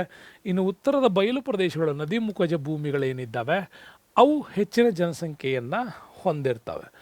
ಇನ್ನು ಹವಾಗುಣಕ್ಕೆ ಬಂದರೆ ಜನಸಾಂದ್ರತೆ ಮೇಲೆ ತುಂಬಾ ಪ್ರಭಾವ ಬೀರ್ತದೆ. ಎಲ್ಲಿ ಅತ್ಯಂತ ಹೆಚ್ಚು ಮಳೆ, ಹೆಚ್ಚು ಬಿಸಿಲು, ಹೆಚ್ಚು ಮಳೆ ಇರೋ ಕಡೆನೂ ಜನ ಇರಲ್ಲ, ಹೆಚ್ಚು ಬಿಸಿಲಿರೋ ಕಡೆನೂ ಜನ ಇರಲ್ಲ. ಹಾಗಾಗಿ ಅಧಿಕ ಶಾಖ ಮತ್ತು ಅಧಿಕ ಶೀತ ಇರುವ ವಾಯುಗುಣ ಹೊಂದಿರತಕ್ಕಂಥ ಪ್ರದೇಶಗಳಲ್ಲಿ ಜನಸಾಂದ್ರತೆ ಏನಾಗುತ್ತೆ, ಕಡಿಮೆ ಆಗುತ್ತೆ. ಎಲ್ಲಿ ಇವೆರಡು ಚೆನ್ನಾಗಿರುತ್ತೋ ಅಲ್ಲಿ ಜನಸಂಖ್ಯೆ ಹೆಚ್ಚಾಗತ್ತೆ. ಇನ್ನು ಮಣ್ಣಿಗೆ ಬಂದರೆ ಫಲವತ್ತಾದ ಮೆಕ್ಕಲು ಮಣ್ಣಿನ ಪ್ರದೇಶಗಳು ಹೆಚ್ಚಿರುವ ಕಡೆ ಕೃಷಿ ತುಂಬ ಉಪಯೋಗ ಆಗುತ್ತೆ, ವಾತಾವರಣ ಚೆನ್ನಾಗಿರುತ್ತೆ, ಅತ್ಯಧಿಕವಾದಂತಹ ಇಳುವರಿ ಕೊಡುವಂಥ ಪ್ರದೇಶಗಳಾಗಿರೋದ್ರಿಂದ ಇಲ್ಲಿ ಜನಸಂಖ್ಯೆ ಹೆಚ್ಚು. ಉತ್ತರದ ಮೈದಾನ ಪ್ರದೇಶಗಳು, ಪೂರ್ವ ಮತ್ತು ಪಶ್ಚಿಮದ ಕರಾವಳಿ ಪ್ರದೇಶಗಳು ಮತ್ತು ಮಧ್ಯ ಒಳನಾಡಿನ ಪ್ರದೇಶಗಳಲ್ಲಿ ಜನಸಾಂದ್ರತೆ ಹೆಚ್ಚಾಗಿರುತ್ತೆ. ಇದಕ್ಕೆ ಪ್ರತಿಯಾಗಿ ನೋಡಿದರೆ ಎಲ್ಲಿ ಫಲವತ್ತತೆ ಕಡಿಮೆ ಇರ್ತದೋ, ಗುಡ್ಡಗಾಡು ವಲಯಗಳಿರ್ತಾವೋ ಅಲ್ಲಿ ಜನಸಂಖ್ಯೆ ಕಡಿಮೆ ಆಗುತ್ತೆ. ಇನ್ನು ಸಂಪನ್ಮೂಲಗಳ ವಿಚಾರಕ್ಕೆ ಬಂದರೆ, ಎಲ್ಲಿ ಖನಿಜ ಮತ್ತು ಶಕ್ತಿ ಸಂಪನ್ಮೂಲಗಳು ಹೆಚ್ಚಾಗಿ ಸಿಗ್ತವೋ ಅಲ್ಲಿ ಪ್ರದೇಶಗಳು ಆರ್ಥಿಕವಾಗಿ ಬೇಗ ಅಭಿವೃದ್ಧಿ ಹೊಂದ್ತವೆ. ಯಾವಾಗ ಇವು ಅಭಿವೃದ್ಧಿ ಹೊಂದ್ತವೋ ಆಟೋಮ್ಯಾಟಿಕಲಿ ಅಂಥ ಪ್ರದೇಶಗಳಲ್ಲಿ ಜನಸಾಂದ್ರತೆ ಏನಾಗುತ್ತೆ, ಹೆಚ್ಚಾಗುತ್ತೆ. ಉದಾಹರಣೆ ಛತ್ತೀಸ್ಗಢ, ಒಡಿಸ್ಸಾ, ಪಶ್ಚಿಮ ಬಂಗಾಳ ಇವೆಲ್ಲವೂ ಕೂಡ ನಮಗೆ ಸಿಗ್ತವೆ. ಇನ್ನು ನೆಕ್ಸ್ಟ್ ನಾವು ನೋಡೋದಾದರೆ ಕೈಗಾರಿಕಾ ಪ್ರದೇಶಗಳು, ವ್ಯಾಪಾರ ಮತ್ತು ವಾಣಿಜ್ಯ ಕೇಂದ್ರಗಳು ಕೂಡ ಹೆಚ್ಚು ಜನಸಾಂದ್ರತೆಯನ್ನು ಹೊಂದಿರ್ತವೆ. ಯಾಕೆಂದರೆ ಈ ಕ್ಷೇತ್ರಗಳಲ್ಲಿ ವ್ಯಾಪಾರ ಅಭಿವೃದ್ಧಿ ಆಗುತ್ತೆ, ಆಟೋಮ್ಯಾಟಿಕ್ಲಿ ನಿಬಿಡಗಳು ಸ್ಟಾರ್ಟ್ ಆಗುತ್ತೆ. ಮುಂಬೈ, ಸೂರತ್, ಬಿಲಾಯ್, ದುರ್ಗಾಪುರ, ಬೆಂಗಳೂರು ಇಂಥ ಕೆಲವೊಂದಿಷ್ಟು ಪ್ರದೇಶಗಳಲ್ಲಿ ಕೈಗಾರಿಕೆ, ವ್ಯಾಪಾರ, ವಾಣಿಜ್ಯ ಅಭಿವೃದ್ಧಿ ಆಗುತ್ತೆ. ಆಟೋಮ್ಯಾಟಿಕಲಿ ಅಲ್ಲಿ ಜನಸಂಖ್ಯೆ ಹೆಚ್ಚಾಗತ್ತೆ. ಇದಕ್ಕಾಗಿ ಅಲ್ಲಿ ವಾಣಿಜ್ಯೋದ್ಯಮ ಅಭಿವೃದ್ಧಿ ಹೊಂದಿದ್ರಿಂದಾಗಿ ಜನಸಾಂದ್ರತೆಯು ಕೂಡ ಅಲ್ಲಿ ಹೆಚ್ಚಾಗುತ್ತೆ. ಎಲ್ಲಿ ಇವುಗಳು ಕಡಿಮೆ ಇರ್ತಾವೋ ಅಲ್ಲಿ ಇರಲ್ಲ. ನೆಕ್ಸ್ಟ್ ಬರೋಣ ಭದ್ರತೆ ವಿಚಾರಕ್ಕೆ. ಯಾವ ಪ್ರದೇಶಗಳಲ್ಲಿ ಜನರ ಜೀವಕ್ಕೆ, ಆಸ್ತಿಗಳಿಗೆ ಉತ್ತಮ ರಕ್ಷಣೆ ಸಿಗ್ತದೋ ಅಂತಹ ಕಡೆ ಜನರು ಹೆಚ್ಚೆಚ್ಚು ವಾಸ ಮಾಡಲಿಕ್ಕೆ ಇಚ್ಛೆ ಪಡ್ತಾರೆ. ಹೀಗಾಗಿ ಇದು ಕೂಡ ಜನಸಂಖ್ಯೆ ಹಂಚಿಕೆ ಮೇಲೆ ಪ್ರಭಾವ ಬೀರುತ್ತೆ. ಅಂದರೆ ಜಮ್ಮು ಕಾಶ್ಮೀರ, ರಾಜಸ್ಥಾನ್ ಗಡಿ ಭಾಗಗಳಲ್ಲಿ ವಿರಳ ಜನಸಾಂದ್ರತೆ, ಯಾಕೆಂದರೆ ಅಲ್ಲಿ ಜೀವ ಮತ್ತು ಆಸ್ತಿಗಳಿಗೆ ಭದ್ರತೆ ಕಡಿಮೆ. ಇನ್ನು ದೇಶದ ಹೃದಯ ಭಾಗದಲ್ಲಿರೋ UP, ಬಿಹಾರ, ವೆಸ್ಟ್ ಬೆಂಗಾಲ್ ಇಂಥ ಪ್ರದೇಶಗಳಲ್ಲಿ ಹೆಚ್ಚು ಉತ್ತಮ ರಕ್ಷಣೆ ಸಿಗೋದ್ರಿಂದಾಗಿ ಈ ಪ್ರದೇಶಗಳಲ್ಲಿ ಹೆಚ್ಚು ಜನಸಾಂದ್ರತೆ ಇರುತ್ತೆ. ನೋಡಿ, ನಗರಗಳ ಹೆಸರು ಜ್ಯೇಷ್ಠತೆಗೆ ಬರ್ತೀವಿ, ಹಾಗೆ ಕೇಂದ್ರಾಡಳಿತ ಪ್ರದೇಶಗಳು ಬರ್ತೀವಿ, ಜನಸಂಖ್ಯೆ ನೋಡ್ತೀವಿ. ನೋಡಿ, ಮುಂಬೈ ಸಿಟಿ ಇದೆ, ಹಾಗೆ ಮಹಾರಾಷ್ಟ್ರಕ್ಕೂ ಕೂಡ ಬರ್ತೀವಿ, ಇದು ಹೈಯೆಸ್ಟ್ ನಮಗೆ. ಓಕೆ, ಹಾಗೆ ಕರ್ನಾಟಕ ಒಂದು ನೋಡ್ಕೊಳ್ಳಿ, ಬೆಂಗಳೂರು ಸಿಟಿ, ಇನ್ನು ಕರ್ನಾಟಕ ಇದರಲ್ಲೂ ಕೂಡ ಜನಸಂಖ್ಯೆ ಹೆಚ್ಚು ಜನಭರಿತವಾಗಿರೋದು ಕಂಡುಬರುತ್ತೆ. ವೆಸ್ಟ್ ಬೆಂಗಾಲಲ್ಲಿ ಕೋಲ್ಕತ್ತಾ, ತಮಿಳುನಾಡಲ್ಲಿ ಚೆನ್ನೈ, ಹೈದರಾಬಾದ್, ಅಹಮದಾಬಾದ್, ಪುಣೆ ಇವೆಲ್ಲ ಮಾಡ್ರೇಟ್ ಪಾಪ್ಯುಲೇಷನ್ಸಲ್ಲಿ ಇವು ಡೆವಲಪ್ಮೆಂಟ್ ಆಗಿರ್ತಕ್ಕಂಥ. ಅದರಲ್ಲಿ ಕಾನ್ಪುರ ಉತ್ತರ ಪ್ರದೇಶ ಹೈಯೆಸ್ಟು ಜನಸಂಖ್ಯೆ ಹೊಂದಿರೋ ನಗರ. ಗುಜರಾತಲ್ಲಿ ಸೂರತ್ ಹೆಚ್ಚು ಜನಸಂಖ್ಯೆಯನ್ನು ಹೊಂದಿರತಕ್ಕಂತಹ ನಗರ ಆಗುತ್ತೆ. ನೆಕ್ಸ್ಟ್ ಬರೋಣ ಜನಸಂಖ್ಯಾ ಸಂಯೋಜನೆಗೆ ಬರ್ತೀವಿ. ಜನಸಂಖ್ಯಾ ಸಂಯೋಜನೆ ಹೆಂಗೆ ಮಾಡ್ತೀರಿ ಅಂತ ಫಸ್ಟ್ ಅದರ ಅರ್ಥ ಏನು? ಜನಸಂಖ್ಯಾ ಸಂಯೋಜನೆ ಅಂದರೆ ಲಿಂಗಾನುಪಾತ ಪ್ಲಸ್ ಸಾಕ್ಷರತೆ ಮತ್ತು ವಯೋರಚನೆ, ಗ್ರಾಮೀಣ ಮತ್ತು ನಗರ ಜನಸಂಖ್ಯೆ, ಈ 4 ಅಂಶಗಳನ್ನು ಕುರಿತು ಅಧ್ಯಯನ ಮಾಡೋದನ್ನು ಜನಸಂಖ್ಯೆಯ ಸಂಯೋಜನೆ. ಅಲ್ಲಿ ಹೆಂಗಿದೆ ಅನ್ನೋದನ್ನು ಕ್ಯಾಲ್ಕುಲೇಟ್ ಮಾಡಿ ತೋರಿಸೋದು. ಆ ಪ್ರದೇಶದಲ್ಲಿ ಲಿಂಗಾನುಪಾತ ಎಷ್ಟಿದೆ ಅಂತ. ಇಲ್ಲಿ ಲಿಂಗಾನುಪಾತ ಅಂದರೆ ಗೊತ್ತಲ್ಲ, ಪ್ರತಿ 1000ಕ್ಕೆ ಮಹಿಳೆಯರ ಪ್ರಮಾಣ ಎಷ್ಟಿದೆ ಅಂತ ಹೇಳೋದು. ಮತ್ತು ಇಲ್ಲಿ ಟೋಟಲ್ ಸಾಕ್ಷರತೆ, ಲಿಟ್ರಸಿ ರೇಟ್ ಎಷ್ಟಿದೆ, ಎಷ್ಟು ವಯಸ್ಸಿನವರಿದ್ದಾರೆ, ಮತ್ತು ಗ್ರಾಮೀಣ ಪ್ರದೇಶಗಳಲ್ಲಿ ಎಷ್ಟು ಜನರಿದ್ದಾರೆ, ನಗರ ಪ್ರದೇಶಗಳಲ್ಲಿ ಎಷ್ಟು ಜನ ಇದ್ದಾರೆ, ಅದನ್ನು ತೋರಿಸೋದನ್ನೇ ನಾವು ಜನಸಂಖ್ಯಾ ಸಂಯೋಜನೆ ಅಂತ ಕೂಡ ಅದನ್ನು ಕರಿತೀವಿ. ಸ್ನೇಹಿತರ, ಲಿಂಗಾನುಪಾತ ನೋಡೋಣ. ಏನು ಲಿಂಗಾನುಪಾತ ಅಂದರೆ ಅಂತ ಕೂಡ ನಾವು ತಿಳ್ಕೋಬೇಕು. ಲಿಂಗಾನುಪಾತ ಅಂದರೆ ಏನು ಅಂತ. ಲಿಂಗಾನುಪಾತ ಅಂತಂದರೆ ಪ್ರತಿ 1000 ಪುರುಷರಿಗೆ ಅಲ್ಲಿರುವಂತಹ ಸ್ತ್ರೀಯರ ಸಂಖ್ಯೆಯನ್ನು ಹೇಳೋದನ್ನು ಲಿಂಗಾನುಪಾತ ಅಂತ ಕೂಡ ಕರಿತೀವಿ.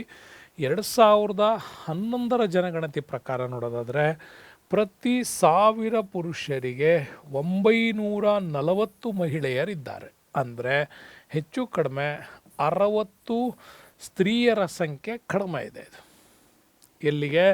2011ಕ್ಕೆ.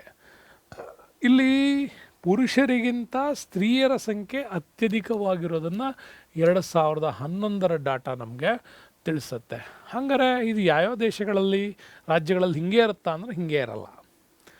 ನೋಡಿ, ಲಿಂಗಾನುಪಾತ ನೀವು ಕೇರಳಕ್ಕೆ ಬಂದರೆ, ಕೇರಳದಲ್ಲಿ ಪ್ರತಿ 1000 ಪುರುಷರಿಗೆ 1084 ಸ್ತ್ರೀಯರಿದ್ದಾರೆ. ಅಂದರೆ ಇಲ್ಲಿ 84 ಮಹಿಳೆಯರ ಸಂಖ್ಯೆ ಹೆಚ್ಚಿದೆ, ಅತ್ಯಧಿಕ ಇದೆ. ಅದೇ ಹರಿಯಾಣಕ್ಕೆ ನೀವು ಬಂತಂದರೆ ಅತ್ಯಂತ ಕಡಿಮೆ ಲಿಂಗಾನುಪಾತ ಇರುವಂತಹ ರಾಜ್ಯ ಇದು. ಪ್ರತಿ 1000ಕ್ಕೆ 877. ಹಾಗಾದ್ರೆ ಏನು ಡಿಫ್ರೆನ್ಸ್ ಇದೆ ಎರಡಕ್ಕೆ? ಇಲ್ಲಿ ಇಂಪಾರ್ಟೆಂಟ್ ಇಷ್ಟೇ, ಕೇರಳದಲ್ಲಿ ಅತಿ ಹೆಚ್ಚಿದೆ ಅಂದರೆ ನೀವು ಅರ್ಥ ಮಾಡ್ಕೋಬೇಕು ಯಾವ ಪ್ರದೇಶಗಳಲ್ಲಿ. ಸಾಮಾನ್ಯವಾಗಿ ಒಂದು ಕಾರಣ ಹೇಳ್ತೀವಿ, ಮಾತೃಪ್ರಧಾನ ಕುಟುಂಬ ವ್ಯವಸ್ಥೆ. ಓಕೆ, ಈ ಮಾತೃಪ್ರಧಾನ ಕುಟುಂಬ ವ್ಯವಸ್ಥೆಯಲ್ಲಿ ಇರುವಂತಹ ಪ್ರದೇಶಗಳಲ್ಲಿ ಅತ್ಯಂತ ಹೆಚ್ಚು ಜನಸಂಖ್ಯೆಯನ್ನು ಕೇರಳ ಹೊಂದಿರುತ್ತೆ. ಅದು ಒಂದೇ ಕಾರಣ ಅಲ್ಲ, ಅಲ್ಲಿ ಸೌಲಭ್ಯಗಳು, ಸಾಕ್ಷರತೆ, ತಿಳುವಳಿಕೆ ಇದೆಲ್ಲ ಹೆಚ್ಚಿರೋದ್ರಿಂದಾಗಿ ಅಲ್ಲಿ ನಿಮಗೆ ಪ್ರತಿ 1000 ಪುರುಷರಿಗೆ 1084 ಸ್ತ್ರೀಯರು ಕಂಡು ಬರ್ತಾರೆ. ಯಾವಾಗ ಸ್ತ್ರೀಯರ ಸಂಖ್ಯೆ ಹೆಚ್ಚಾಗುತ್ತೋ ಆಟೋಮ್ಯಾಟಿಕಲಿ ಲಿಟ್ರಸಿ ಡೆವಲಪ್ ಆಗುತ್ತೆ, ಸಾಕ್ಷರತೆ ಕೂಡ ಹೆಚ್ಚಾಗುತ್ತೆ, ಆಮೇಲೆ ಸಂಯೋಜನೆ ಮತ್ತು ಎಲ್ಲ ರೀತಿಯ ಬದಲಾವಣೆಗಳಿಗೂ ಕೂಡ ಅದು ಕಾರಣ ಆಗುತ್ತೆ. ಹಾಗಾಗಿ ಮಾತೃಪ್ರಧಾನ matriarchal family conditions that's development in Kerala ಅದರ ಒಂದು ಹೆಚ್ಚಾಗೋದಕ್ಕೆ. ಬಟ್ ಹರಿಯಾಣಕ್ಕೆ ಬಂದರೆ ಏನಾಗುತ್ತೆ, ಇಲ್ಲಿ ಪುರುಷ ಪ್ರಧಾನ ವ್ಯವಸ್ಥೆ ಹೆಚ್ಚಾಗಿರುತ್ತೆ, ಮೇಲ್ ಡಾಮಿನೆಂಟ್ ಇಲ್ಲಿ ಅತ್ಯಧಿಕವಾದಾಗ ಸ್ತ್ರೀಯರ ಮೇಲಿನ ನಿರಾಸಕ್ತಿಗಳು ಅಲ್ಲಿ ಜನರಲ್ಲಿ ಮೂಡ್ತಾ ಹೋದರೆ ಆಟೋಮ್ಯಾಟಿಕಲಿ ಏನಾಗುತ್ತೆ, ಸ್ತ್ರೀಯರ ಸಂಖ್ಯೆ ಕಡಿಮೆ ಆಗುತ್ತೆ. ಇಲ್ಲಿ ಸ್ತ್ರೀ ಶೋಷಣೆ, ಇಲ್ಲಿ ಸ್ತ್ರೀಗೆ ಮಾನ್ಯತೆ. ಹಾಗಾಗಿ ಲಿಂಗಾನುಪಾತದಲ್ಲಿ ನೀವು ನೋಡ್ತಾ ಬಂದರೆ ಈಗ ನೋಡಿ 1901ನೇ ವರ್ಷಕ್ಕೆ 772 ಇತ್ತು ನಮ್ಮಲ್ಲಿ. 1901ಕ್ಕೆ ನೀವು ನೋಡಿದ್ರೆ 772 ಇತ್ತದು. 772 ಇರೋದು ನಮಗೆ ಕಡಿಮೆ ಆಗ್ತಾ 964ಕ್ಕಿತ್ತು, 55 ಇತ್ತು, 950 ಇತ್ತು, 45 ಇತ್ತು, 46 ಇತ್ತು, 41 ಆಯಿತು, 30 ಆಯಿತು, 34, 37 ಹೀಗೆ ಬಂದು 940ಕ್ಕೆ ಬಂದು ನಿಂತಿದೆ. ಈಗ ಇಲ್ಲಿ ಸ್ತ್ರೀಯರ ಪ್ರಮಾಣ ಕಡಿಮೆ ಆಗ್ತಾನೇ ಹೋಗಿದೆ. ಹೀಗೆ ಆಗಬಾರದು, ಅದು ಹೆಚ್ಚೆಚ್ಚಾಗಬೇಕು ಅನ್ನೋದನ್ನು ಕೂಡ ನಮ್ಮ ಡಾಟಾಗಳೇನು ಮಾಡ್ತಾವೆ, ಅದನ್ನು ತಿಳಿಸ್ತಾ ಹೋಗ್ತವೆ. ಹಾಗಾಗಿ ಲಿಂಗಾನುಪಾತ ಹೆಚ್ಚಿರೋದು ಕೇರಳದಲ್ಲಿ, ಕಡಿಮೆ ಇರೋದು ಹರಿಯಾಣದಲ್ಲಿ. ಸಾಕ್ಷರತೆ ಇಂಪಾರ್ಟೆಂಟ್ ಆಗುತ್ತೆ. ಎಲ್ಲಿ ಲಿಂಗಾನುಪಾತ ಆಟೋಮ್ಯಾಟಿಕ್ಲಿ ಜಾಸ್ತಿ ಆಗುತ್ತೋ ಅಲ್ಲಿ ಸಾಕ್ಷರತೆಯೂ ಇಂಪ್ರೂವ್ಮೆಂಟ್ ಆಗ್ತಾ ಇರುತ್ತೆ. ನೆನ್ಪಿಟ್ಕೊಳ್ಳಿ, 1951ರಲ್ಲಿ ಸಾಕ್ಷರತೆ ಪ್ರಮಾಣ 18.33 ಇತ್ತು ನಮ್ಮ ಭಾರತದ. ಕೇವಲ 18% ಮಾತ್ರ ಓದೋರು ಸಿಗ್ತಾ ಇದ್ವಿ. 2011ಕ್ಕೆ ನಮ್ಮಲ್ಲಿ ಏನಾಗಿದೆ, 74.04ಕ್ಕೆ ಏರಿಕೆ ಆಗಿದೆ. 18% ಇದ್ದಂಥ ಎಜುಕೇಷನ್ ಪರ್ಸನ್ನು ಈಗ 74% ಇಂಪ್ರೂವ್ಮೆಂಟ್ ಆಗಿದೆ. ಅಂದರೆ ಸರ್ಕಾರ ಕೊಟ್ಟಿರ್ತಕ್ಕಂಥ ಯೋಜನೆಗಳನ್ನು ಹೆಚ್ಚೆಚ್ಚಾಗಿ ಬಳಸ್ಕೊಂಡಿದ್ದೀವಿ. ಮತ್ತು ಪುರುಷ ಮತ್ತು ಸ್ತ್ರೀಯರ ಸಾಕ್ಷರತೆ ಪ್ರಮಾಣ ಕೂಡ ಸ್ವಲ್ಪ ಭಿನ್ನತೆ ಇದೆ. ನೋಡಿದ್ರೆ ಡೆವಲಪ್ಮೆಂಟ್ ಆಗಿದೆ, ಆದರೆ ವೇರಿಯೇಷನ್ಸ್ ತುಂಬ ಕಡಿಮೆ ಇದೆ ಅಂತ ಹೇಳ್ಬೋದು. ಯಾಕೆಂದರೆ 1951ಗೆ ಹೋಲಿಸ್ಕೊಂಡ್ರೆ 2011ಗೆ ತುಂಬ ಇಂಪ್ರೂವ್ ಆಗಿದೆ. ನೋಡಿ, ಪುರುಷರ ಸಾಕ್ಷರತೆ 82% ಇದ್ದರೆ ಸ್ತ್ರೀಯರ ಸಾಕ್ಷರತೆ 65% ಇದೆ ನಮ್ಮಲ್ಲಿ. ಅಂದರೆ ನೀವು ಇಲ್ಲೇ ಕ್ಯಾಲ್ಕುಲೇಟ್ ಮಾಡ್ಕೊಳ್ಬೋದು ನೋಡಿ, 65, 75, 80, 82 ಇಷ್ಟು ರೇಂಜಲ್ಲಿ ನಮಗೆ ಕಡಿಮೆ ಆಗ್ತದೆ. ಇದರಲ್ಲಿ ಇನ್ನೂ ಎಜುಕೇಷನಲ್ಲಿ ನಮಗೆ ಸಮಾನತೆ ಬರಬೇಕು. ಹಾಗಾಗಿ ರಾಜ್ಯವಾರು ಸಾಕ್ಷರತೆ ನೋಡ್ಕೊಂಡ್ರೆ ನೋಡಿ, ಆಗಲೇ ಹೇಳಿದೆ ನಿಮಗೆ, ಎಲ್ಲಿ ಲಿಂಗಾನುಪಾತದಲ್ಲಿ ಮಹಿಳೆಯರ ಸಂಖ್ಯೆ ಜಾಸ್ತಿ ಇರುತ್ತೋ ಆಟೋಮ್ಯಾಟಿಕ್ಲಿ ಅದೇ ರಾಜ್ಯಗಳೆಲ್ಲ ಜಾಸ್ತಿ ಬರ್ತವೆ. ಹಾಗಾಗಿ ಕೇರಳದಲ್ಲಿ 93% ಇದೆ ಸಾಕ್ಷರತೆ, 93% ನಿಮ್ಗಲ್ಲಿ ಓದೋರು ಸಿಗ್ತಾರೆ. ಅದಕ್ಕೆ ಪ್ರತಿಯಾಗಿ ನೀವು ನೋಡೋದಾದರೆ ಬಿಹಾರ್ ನೋಡಿ, ಇಲ್ಲಿ 63%. ಯಾವಾಗಲೂ ನಾವು ಹೇಳ್ತೀವಿ, ಒಂದು ಕಾಲಕ್ಕೆ ವರ್ಲ್ಡ್ ಲೆವೆಲಲ್ಲಿ ಶಿಕ್ಷಣವನ್ನು ಕೇಂದ್ರೀಕರಿಸಿದಂಥ ಸ್ಥಳ ಅಂದರೆ ಬಿಹಾರ್. ನಳಂದ ವಿಶ್ವವಿದ್ಯಾಲಯಗಳಂಥವು ಇಲ್ಲಿದ್ದವು. ಜಗತ್ತಿನ ಜನರೆಲ್ಲ ಈ ಕಡೆಗೆ ನೋಡ್ತಾಯಿದ್ರು, ಅಷ್ಟು ವಿದ್ಯಾವಂತರು ಇಲ್ಲಿದ್ದರು. ಬಟ್ ಆನಂತರದ ಮಧ್ಯಯುಗೀನ ಭಾರತದ ಇತಿಹಾಸದ ನಂತರ ನೀವು ನೋಡಿದ್ರೆ ಇಲ್ಲಿ ಡಿಕ್ರೀಸ್ ಆಗ್ತಾನೇ ಬಂದಿದೆ. ಹಾಗಾಗಿ ಬಿಹಾರ ಇವತ್ತು ಭಾರತದಲ್ಲೇ ಅತ್ಯಂತ ಶೈಕ್ಷಣಿಕವಾಗಿ ಹಿಂದುಳಿದ ರಾಜ್ಯ ಆಗಿದೆ. ಹೆಚ್ಚು ಜನಸಾಂದ್ರತೆ ಇದೆ, ಕಡಿಮೆ ಸಾಕ್ಷರತೆ ಇರುವಂಥದ್ದು. ಹಾಗಾಗಿ ಕಡಿಮೆ ಸಾಕ್ಷರತೆ ಪ್ರಮಾಣವನ್ನು ಹೊಂದಿರತಕ್ಕಂಥ ರಾಜ್ಯಗಳಲ್ಲಿ ನೀವು ನೋಡ್ತೀರಿ. ನೋಡಿ, ಮಹಿಳೆಯರ ಪ್ರಮಾಣ ಕೂಡ ನಿಮಗೆ ಹೇಳ್ತಾ ಬಂದ್ವಿ. 1951ನಲ್ಲಿ ನೋಡಿ 18.33 ಇತ್ತಿದು. ಹಾಗೇ ನಮಗೆ 61ನಿಂದ 71ಗೆ, ಹಾಗೆ 81ನಿಂದ 1991ಗೆ, 2001ನಿಂದ 2011ಗೆ. ನಾನು ನಿಮ್ಗೆ ಹೇಳಿದೆ, ಈ ವೇರಿಯೇಷನ್ಸು ನಿಮಗೆ ಇತ್ತೀಚಿನ ವರ್ಷಗಳಿಗೆ ಹೋಲಿಸ್ಕೊಂಡ್ರೆ ಕಡಿಮೆ ಆಗ್ತಾ ಇದೆ ಅಂತ. ನೋಡಿ, 65% ವೇರಿಯೇಷನ್ ಇತ್ತು ನಮಗೆ 2001ನಲ್ಲಿ. ಹಾಗೆ 11ಗೆ ನೀವು ಬಂದರೆ ನಮ್ಮಲ್ಲಿ ಶಿಕ್ಷಣ ಪಡೆಯುವವರ ಸಂಖ್ಯೆ ಹೆಚ್ಚಾಗಿದೆ. ನೋಡಿ, 54% ಇದ್ದವರು ಇಲ್ಲಿ 65%ಗೆ ಸ್ತ್ರೀಯರ ಶಿಕ್ಷಣ ಪಡೆಯುವ ಸಂಖ್ಯೆ ಏನಾಗಿದೆ, ಜಾಸ್ತಿ ಆಗ್ತಾ ಇದೆ. ಅಂತರ ಕೂಡ ನಮ್ಮಲ್ಲಿ ಅವಾಗ ಆಟೋಮ್ಯಾಟಿಕಲಿ ಕಡಿಮೆ ಆಗ್ತಾ ಹೋಗುತ್ತೆ. ನೆಕ್ಸ್ಟ್ ಬರೋಣ ವಯೋರಚನೆ ವಿಚಾರ. ವಯೋರಚನೆ ವಿಚಾರ ಬಂದರೆ ಇಲ್ಲೂ ಕೂಡ ಭಾರತ ಈಗ ಯಂಗರ್ ಜನ್ರೇಷನ್ಸ್ ಅಂತ ಕೂಡ ಹೇಳಿದೆ ನಾನು. ಯಾಕೆಂದರೆ ಭಾರತದಲ್ಲಿ ದುಡಿಯುವ ಜನಸಂಖ್ಯಾ ಪರಿಮಾಣವನ್ನು ನಿರ್ಧರಿಸುವಂಥದ್ದು ಇಲ್ಲಿ ವಯೋಮಾನದ ಆಧಾರದ ಮೇಲೆ ದೇಶದ ಪ್ರಗತಿಯನ್ನು ಕೂಡ ಇಲ್ಲಿ 3 ಭಾಗಗಳಾಗಿ ಡಿವೈಡ್ ಮಾಡ್ತಾರೆ. ಮಕ್ಕಳು ಅಂತೇಳಿ 0.0 ಇಂದ 14 ಇಯರ್ಸ್ ಮಕ್ಕಳು ಇದು ಫ್ಯೂಚರ್ ನಮ್ಮ ಡೆವಲಪ್ಮೆಂಟಿಗೆ ಬೇಕಾಗಿದ್ದು. ಹಾಗೆ 15ರಿಂದ 59 ವರ್ಷದವ್ರು ಏನಿದ್ದಾರೆ ಇದು ಪ್ರೆಸೆಂಟಿಗೆ ನಮಗೀಗ ದೇಶದ ಅಭಿವೃದ್ಧಿಗೆ ಬೇಕಾಗಿರೋ ಜನಸಂಖ್ಯೆ. ಈ 60ರಿಂದ ಪ್ಲಸ್ ಏನಿದೆ ಇದು ಡಿಪೆಂಡೆಂಟು. ಇಲ್ಲಿ 15ರಿಂದ 59 ಮೇಲೆ ಡಿಪೆಂಡೆಂಟ್ ಆಗಿರೋ ಜನಸಂಖ್ಯೆ ಇದು. ಆದರೆ ಭಾರತದಲ್ಲಿ ಈ 2 ಪ್ರಮಾಣಗಳು ಕಡಿಮೆ ಇದೆ, ಈ ಪ್ರಮಾಣ ಜಾಸ್ತಿ ಇದೆ. ಹಾಗಾಗಿ ಟೋಟಲ್ ಪಾಪ್ಯುಲೇಷನ್ಸಲ್ಲಿ ಭಾರತ ಈಗ 15ರಿಂದ 59 ವಯೋಮಾನದ ಜನಸಂಖ್ಯೆ ಜಾಸ್ತಿ ಇರೋದ್ರಿಂದ ಯಂಗರ್ ಜನ್ರೇಷನ್ಸ್ ಅಂತ ಕೂಡ ಹೇಳ್ತೀವಿ. ಹಾಗಾಗಿ 2011ರ ಜನಗಣತಿ ಒಟ್ಟು ಜನಸಂಖ್ಯೆಯಲ್ಲಿ 31.10 ಭಾಗದಷ್ಟು ಮಕ್ಕಳಿದ್ದಾವೆ, 5.3 ಭಾಗದಷ್ಟು ವೃದ್ಧರಿದ್ದಾರೆ. ಟೋಟಲ್ ಈ ದೇಶದ ಅಭಿವೃದ್ಧಿಗೆ ಬೇಕಾಗಿರೋ ಯಂಗರ್ ಜನ್ರೇಷನ್ 63% ಇದೆ. ಇನ್ನು ಮಕ್ಕಳು ಮತ್ತು ವೃದ್ಧರು ಅನುತ್ಪಾದಕ ಜನಸಂಖ್ಯೆ ಆಗಿರೋದ್ರಿಂದಾಗಿ ಅವರು ವಯಸ್ಕರನ್ನ ನಾವು ಅಲ್ಲಿ ಆಶ್ರಯಿಸಕ್ಕೆ ಇಟ್ಕೊಳ್ಳೇಬೇಕಾಗಿರೋದ್ರಿಂದಾಗಿ ಮಂದಗತಿಯ ಆರ್ಥಿಕ ಅಭಿವೃದ್ಧಿಗೆ ಮಕ್ಕಳು ಮತ್ತು ವಯೋಮಾನ ಇಲ್ಲಿ ಕಾರಣ ಆಗುತ್ತೆ. ಹಾಗಾಗಿ ನಮ್ಮಲ್ಲಿ ಅಧಿಕ ಜನನ ಪ್ರಮಾಣದಿಂದಾಗಿ ವಯಸ್ಕರ ಪ್ರಮಾಣ ಪ್ರತಿ ವರ್ಷವೂ ಅಧಿಕ ಆಗ್ತಾ ಇದೆ. ಹೀಗಾಗಿ ದುಡಿಯುವ ವರ್ಗ ಕೂಡ ಏರಿಕೆ ಆಗ್ತಾ ಇದೆ ಅಂತ ಕೂಡ ಹೇಳ್ಬೋದು. ಇದು ಭಾರತದ ಪರಿಸ್ಥಿತಿಗೆ ಒಂದು ಅನುಕೂಲಕರ. ಇನ್ನು ನಗರ ಮತ್ತು ಗ್ರಾಮೀಣ ಜನಸಂಖ್ಯೆಯ ವೇರಿಯೇಷನ್ಸ್ ನೋಡಿದ್ರೆ ಇಲ್ಲೂ ತುಂಬಾ ವೇರಿಯೇಷನ್ಸ್ ಕಾಣುತ್ತೆ. 2011ರ ಜನಗಣತಿ ಪ್ರಕಾರ ಒಟ್ಟು ಜನಸಂಖ್ಯೆಯಲ್ಲಿ 76% ಭಾಗ ಗ್ರಾಮೀಣ ಜನಸಂಖ್ಯೆ ಆದರೆ 23% ನಗರ ಜನಸಂಖ್ಯೆ ಇದೆ. 76% ಗ್ರಾಮೀಣ ಆದರೆ 23% ನಮ್ಮಲ್ಲಿ ನಗರ ಜನಸಂಖ್ಯೆ ಇದೆ. ಆದರೆ ಇದು ಗ್ರಾಮೀಣ ಜನಸಂಖ್ಯೆಯಲ್ಲಿ ಅಧಿಕವಾಗಿರೋದರಿಂದಾಗಿ ರಾಜ್ಯವಾರು ಅಂಕಿಅಂಶಗಳನ್ನು ಗಮನಿಸಿದಾಗ ಮಹಾರಾಷ್ಟ್ರ ಅಧಿಕ ನಗರ ಜನಸಂಖ್ಯೆಯನ್ನು ಹೊಂದಿರುವಂತಹ ರಾಜ್ಯ. ಯಾಕೆಂದರೆ ಬಿಗ್ ಸಿಟಿಗಳಲ್ಲಿ ಜಾಸ್ತಿ ಮತ್ತು ವಾಣಿಜ್ಯ ವ್ಯಾಪಾರ ಕೇಂದ್ರಗಳು ಅಧಿಕ, ಇಂಡಸ್ಟ್ರಿಯಲೈಸೇಷನ್ಸ್ ಡೆವಲಪ್ಮೆಂಟ್ ಆಗುತ್ತೆ ಅಂದಾಗ ನಗರ ಜನಸಂಖ್ಯೆ ಹೆಚ್ಚಾಗುತ್ತೆ. ಇದಕ್ಕೆ ಪ್ರತಿಯಾಗಿ ನೋಡಿದ್ರೆ ಸಿಕ್ಕಿಂ ನಮ್ಮಲ್ಲಿ ಕಡಿಮೆ ನಗರ ಜನಸಂಖ್ಯೆಯನ್ನು ಹೊಂದಿರತಕ್ಕಂಥದ್ದು. ಉತ್ತರ ಪ್ರದೇಶಕ್ಕೆ ಬಂದರೆ ಗ್ರಾಮೀಣ ಜನಸಂಖ್ಯೆ ಹೆಚ್ಚಿರುವಂಥದ್ದು ನಮಗೆ ಕಂಡು ಬರ್ತದೆ. ಹಾಗೆಯೇ ಮಿಜೋರಾಂಗೆ ಬಂದರೆ ಕಡಿಮೆ ಜನಸಂಖ್ಯೆಯನ್ನು ಹೊಂದಿರತಕ್ಕಂಥದ್ರಲ್ಲಿ ಅದು ಕೂಡ ನಮಗೆ ಸಿಗ್ತದೆ. ಇದು ನಮಗೆ ಸಿಗ್ತಕ್ಕಂಥ ವೇರಿಯೇಷನ್ಸ್ ನಗರ ಮತ್ತು ಗ್ರಾಮೀಣ ಪ್ರದೇಶಗಳಿಗೆ ಆಗ್ತಕ್ಕಂಥದ್ದು. ಇನ್ನು ವಲಸೆಗೆ ಬರೋಣ. ನೆಕ್ಸ್ಟ್ ಕಾನ್ಸೆಪ್ಟ್ ವೆರಿ ಇಂಪಾರ್ಟೆಂಟ್, ವಲಸೆ. ಒಂದು ಸ್ಥಳದಿಂದ ಮತ್ತೊಂದು ಸ್ಥಳಕ್ಕೆ ಜನ ಆರ್ಥಿಕ ಉದ್ದೇಶಗಳಿಗಾಗಿ ಮೈಗ್ರೇಷನ್ಸ್ ಆಗೋದನ್ನು ವಲಸೆ ಅಂತ ಕೂಡ ಕರಿತೀವಿ. ಜನಗಣತಿ ಪ್ರಕಾರ ನೋಡಿದರೆ ಹುಟ್ಟಿದ ಸ್ಥಳದ ವಾಸಸ್ಥಳದ ಬದಲಾವಣೆ ಆಗೋದನ್ನೇ ನಾವು ವಲಸೆ ಅಂತ ಕೂಡ ಕರಿತೀವಿ. ಹಲವಾರು ಸಂದರ್ಭಗಳಲ್ಲಿ ವ್ಯಕ್ತಿಗಳು ತಮ್ಮ ಆರ್ಥಿಕ ಚಟುವಟಿಕೆಗಳಿಗಾಗಿ ಒಂದು ಸ್ಥಳದಿಂದ ಇನ್ನೊಂದು ಸ್ಥಳಕ್ಕೆ ಸಾಮಾನ್ಯವಾಗಿ ಈ ರೀತಿಯ ವಲಸೆ ನಮಗೆ ಕಂಡು ಬರುತ್ತೆ. ನೆಕ್ಸ್ಟ್ ನೋಡೋಣ ಸ್ನೇಹಿತರೆ, ವಲಸೆ ಅಂದರೆ ಏನು ಗೊತ್ತಾಯಿತು. ವಲಸೆ ಕಾರಣಗಳೇನು ನೋಡೋಣ. ವಲಸೆ ಕಾರಣ ಮೊದಲನೇದಾಗಿ ವಿವಾಹ. ಬಹಳಷ್ಟು ಮುಖ್ಯವಾಗಿ ವಲಸೆಗೆ ಇದೊಂದು ಕಾರಣ ಆಗ್ಬಿಟ್ಟಿದೆ ಭಾರತದಲ್ಲಿ. ಯಾಕೆಂದರೆ ಹೆಣ್ಣು ಮಕ್ಕಳು ತಮ್ಮ ತವರು ಮನೆಯನ್ನು ಬಿಟ್ಟು ಗಂಡನ ಮನೆಗೆ ಚೇಂಜ್ ಆಗ್ತಾರೆ. ಹೀಗೆ ಚೇಂಜ್ ಆಗೋದ್ರಿಂದಾಗಿ ಅತಿ ಹೆಚ್ಚು ಜನಸಂಖ್ಯೆಯಲ್ಲಿ ವಲಸೆ ಹೆಣ್ಣು ಮಕ್ಕಳು ತನ್ನ ಗಂಡನ ಮನೆಗೆ ಬರಬೇಕಾಗಿರೋದ್ರಿಂದಾಗಿ ಭಾಳಷ್ಟು ಕಡೆ ವಲಸೆಗೆ ಮುಖ್ಯವಾದ ಕಾರಣ ವಿವಾಹನೇ ಆಗಿದೆ ನಮ್ಮಲ್ಲಿ.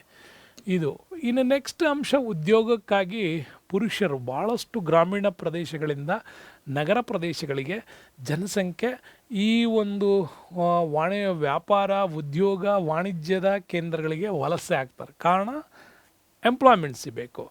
ಜನರು ಕೃಷಿ ಉದ್ಯೋಗದ ಮೇಲೇ ಹೈಯೆಸ್ಟ್ ಡಿಪೆಂಡೆಂಟ್ ಆಗೋದಕ್ಕಾಗೋದಿಲ್ಲ. ಅಷ್ಟೊಂದು ಭೂಮಿನೂ ಇರೋದಿಲ್ಲ. ಅಪ್ಪ ಮನೆಯಾಗ ದುಡಿದ್ರೆ ಸಾಕು, ಮಕ್ಕಳು ನಗರಗಳಿಗೆ ಹೋಗುವಂಥ ಪರಿಸ್ಥಿತಿ.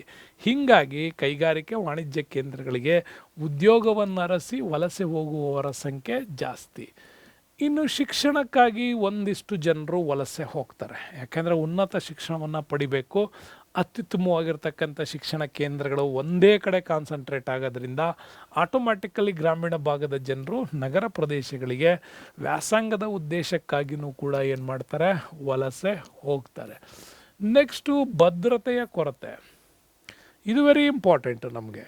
ಯಾಕೆಂದರೆ ಕೆಲವು ಪ್ರದೇಶಗಳಿಂದ ಕೆಲವು ಪ್ರದೇಶಗಳಿಗೆ ಜನರು ಮೈಗ್ರೇಟ್ ಆಗ್ತಾರೆ. ಕಾರಣ ಇಷ್ಟೇ, ಆ ಪ್ರದೇಶಗಳಲ್ಲಿ ಭದ್ರತೆ ಕೊರತೆ, ಅಭದ್ರತೆ ಹೆಚ್ಚು ಕಾಡ್ತಾ ಇರುತ್ತೆ ಅವರಿಗೆ. ಈಗ ನೋಡ್ಬೋದು ನಾವು ನಮ್ಮಲ್ಲಿ ಕೆಲವು ಬಾರ್ಡರ್ ಏರಿಯಾಗಳೇನಿದ್ದಾವಲ್ಲ, ಅಲ್ಲಿ ಜನಸಾಂದ್ರತೆ ತುಂಬ ಕಡಿಮೆ ಇರುತ್ತೆ. ಕಾರಣ ಅಂದರೆ ಅಭದ್ರತೆ. ಅದು ಇನ್ನು ಕೆಲವು ಪ್ರದೇಶಗಳಲ್ಲಿ ಹವಾಮಾನ ವೈಪರೀತ್ಯಗಳು ಹೆಚ್ಚೆಚ್ಚು ಕಾಡುವಂಥ ಪ್ರದೇಶಗಳಿರ್ತವೆ. ಅಂಥ ಕಡೆಯಿಂದನೂ ಜನರು ತಮ್ಮ ಸೂಕ್ಷ್ಮ ಪ್ರದೇಶಗಳಿಗೆ ವಲಸೆ ಆಗ್ತಾರೆ ನೋಡಿ. ಹಾಗಾಗಿ ಇಲ್ಲಿ ಭದ್ರತಾ ಕೊರತೆಯಲ್ಲಿ ಜಮ್ಮು ಕಾಶ್ಮೀರ, ಅಸ್ಸಾಮು ಗಡಿ ಭಾಗಗಳಲ್ಲಿ ಅಶಾಂತಿ ಇರೋದ್ರಿಂದ ಜನರು ರಕ್ಷಣೆ ಪಡೀಲಿಕ್ಕೆ ಇತರ ಪ್ರದೇಶಗಳಿಗೆ ಇವರೇನಾಗ್ತಾರೆ, ವಲಸೆ ಆಗ್ತಾರೆ. ಹೀಗೆ ವಲಸೆಯ ಪ್ರಕಾರಗಳನ್ನು ನೀವು ನೋಡೋದಾದರೆ ಸ್ನೇಹಿತರೆ, ವಲಸೆಯಲ್ಲಿ ಮೊದಲು ಆಂತರಿಕ ವಲಸೆ ಅಂತ ಕರಿತೀವಿ, ಇನ್ನೊಂದು ಅಂತಾರಾಷ್ಟ್ರೀಯ ಅಂತ. ಅಂದರೆ ಒಂದು ದೇಶದೊಳಗಡೆನೆ ವಲಸೆ ಆಗೋದನ್ನು ಆಂತರಿಕ ವಲಸೆ ಅಂತ ಕರಿತೀವಿ. ಒಂದು ದೇಶದಿಂದ ಇನ್ನೊಂದು ದೇಶಕ್ಕೆ ಹೋಗೋದನ್ನು ಅಂತಾರಾಷ್ಟ್ರೀಯ ವಲಸೆ ಅಂತ ಕರಿತೀವಿ. ಆಂತರಿಕ ವಲಸೆಯಲ್ಲಿ 4 ವಿಲೇಜಿಂದ ನಮ್ಮಲ್ಲಿ ಹಳ್ಳಿಯಿಂದ ಹಳ್ಳಿಗೆ ವಲಸೆ ಆಗ್ತಾರೆ, ಮತ್ತು ಹಳ್ಳಿಯಿಂದ ಸಿಟಿಗಳಿಗೆ ವಲಸೆ ಆಗ್ತಾರೆ, ಸಿಟಿಯಿಂದ ಸಿಟಿಗೆ ವಲಸೆ ಆಗ್ತಾರೆ, ಹಾಗೆಯೇ ಸಿಟಿಯಿಂದ ವಿಲೇಜ್ಗೆ ವಲಸೆ ಆಗ್ತಾರೆ. ಇದು 4 ರೀತಿಯಲ್ಲಿ ನಮಗೆ ಆಂತರಿಕ ವಲಸೆ ಕಂಡುಬರುತ್ತೆ. ಇನ್ನು ಇಂಟರ್ನ್ಯಾಷನಲ್ಲಾದರೆ ಒಂದು ದೇಶಕ್ಕೆ ಬರುವವರು, ದೇಶದಿಂದ ಹೊರ ಹೋಗುವವರು, ಈ ರೀತಿಯಲ್ಲಿ ವಲಸೆಯಲ್ಲಿ ನಮಗೆ ಡಿಫ್ರೆನ್ಸಿಯೇಷನ್ ನಮಗೆ ಕಾಣುತ್ತೆ. ಈ ರೀತಿ 4 ವಿಧಗಳನ್ನು ನಾವು ನೋಡ್ತೀವಿ. 4 ವಿಧಗಳಲ್ಲಿ ಇಂಪಾರ್ಟೆಂಟ್ ಆಂತರಿಕ ವಲಸೆಗಳಲ್ಲಿ ನೋಡ್ಬೋದು. ಇಂಟರ್ನಲ್ ಮೈಗ್ರೇಷನ್ಸ್ ಅಂತ ಕರಿತೀವಲ್ವಾ, ಅಂದರೆ ಒಂದು ದೇಶದ ಒಳಗಡೆ ಜನರು ವಲಸೆ ಹೋಗೋದು. ಇಲ್ಲಿ ಏನಾಗುತ್ತೆ, ಭಾರತದಲ್ಲಿ ಈ ಥರದ ಆಂತರಿಕ ವಲಸೆ 4 ಪ್ರಕಾರ ಹೇಳಿದೆ. ಹಳ್ಳಿಯಿಂದ ಹಳ್ಳಿಗೆ, ಹಳ್ಳಿಯಿಂದ ನಗರಕ್ಕೆ, ನಗರದಿಂದ ನಗರಕ್ಕೆ, ನಗರದಿಂದ ಹಳ್ಳಿಗೆ, ಈಗ ನಮ್ಮಲ್ಲಿ ಈ ಥರದ ವಲಸೆಗಳು ಕಂಡು ಬರ್ತವೆ. ಈ ರೀತಿಯ ಪರ್ಸಂಟೇಜನ್ನು ನೀವು ನೋಡೋದಾದರೆ, ಹಳ್ಳಿಯಿಂದ ಹಳ್ಳಿಗೆ ವಲಸೆ ಆಗುವವರ ಸಂಖ್ಯೆ 65% ಇದೆ ಇದು.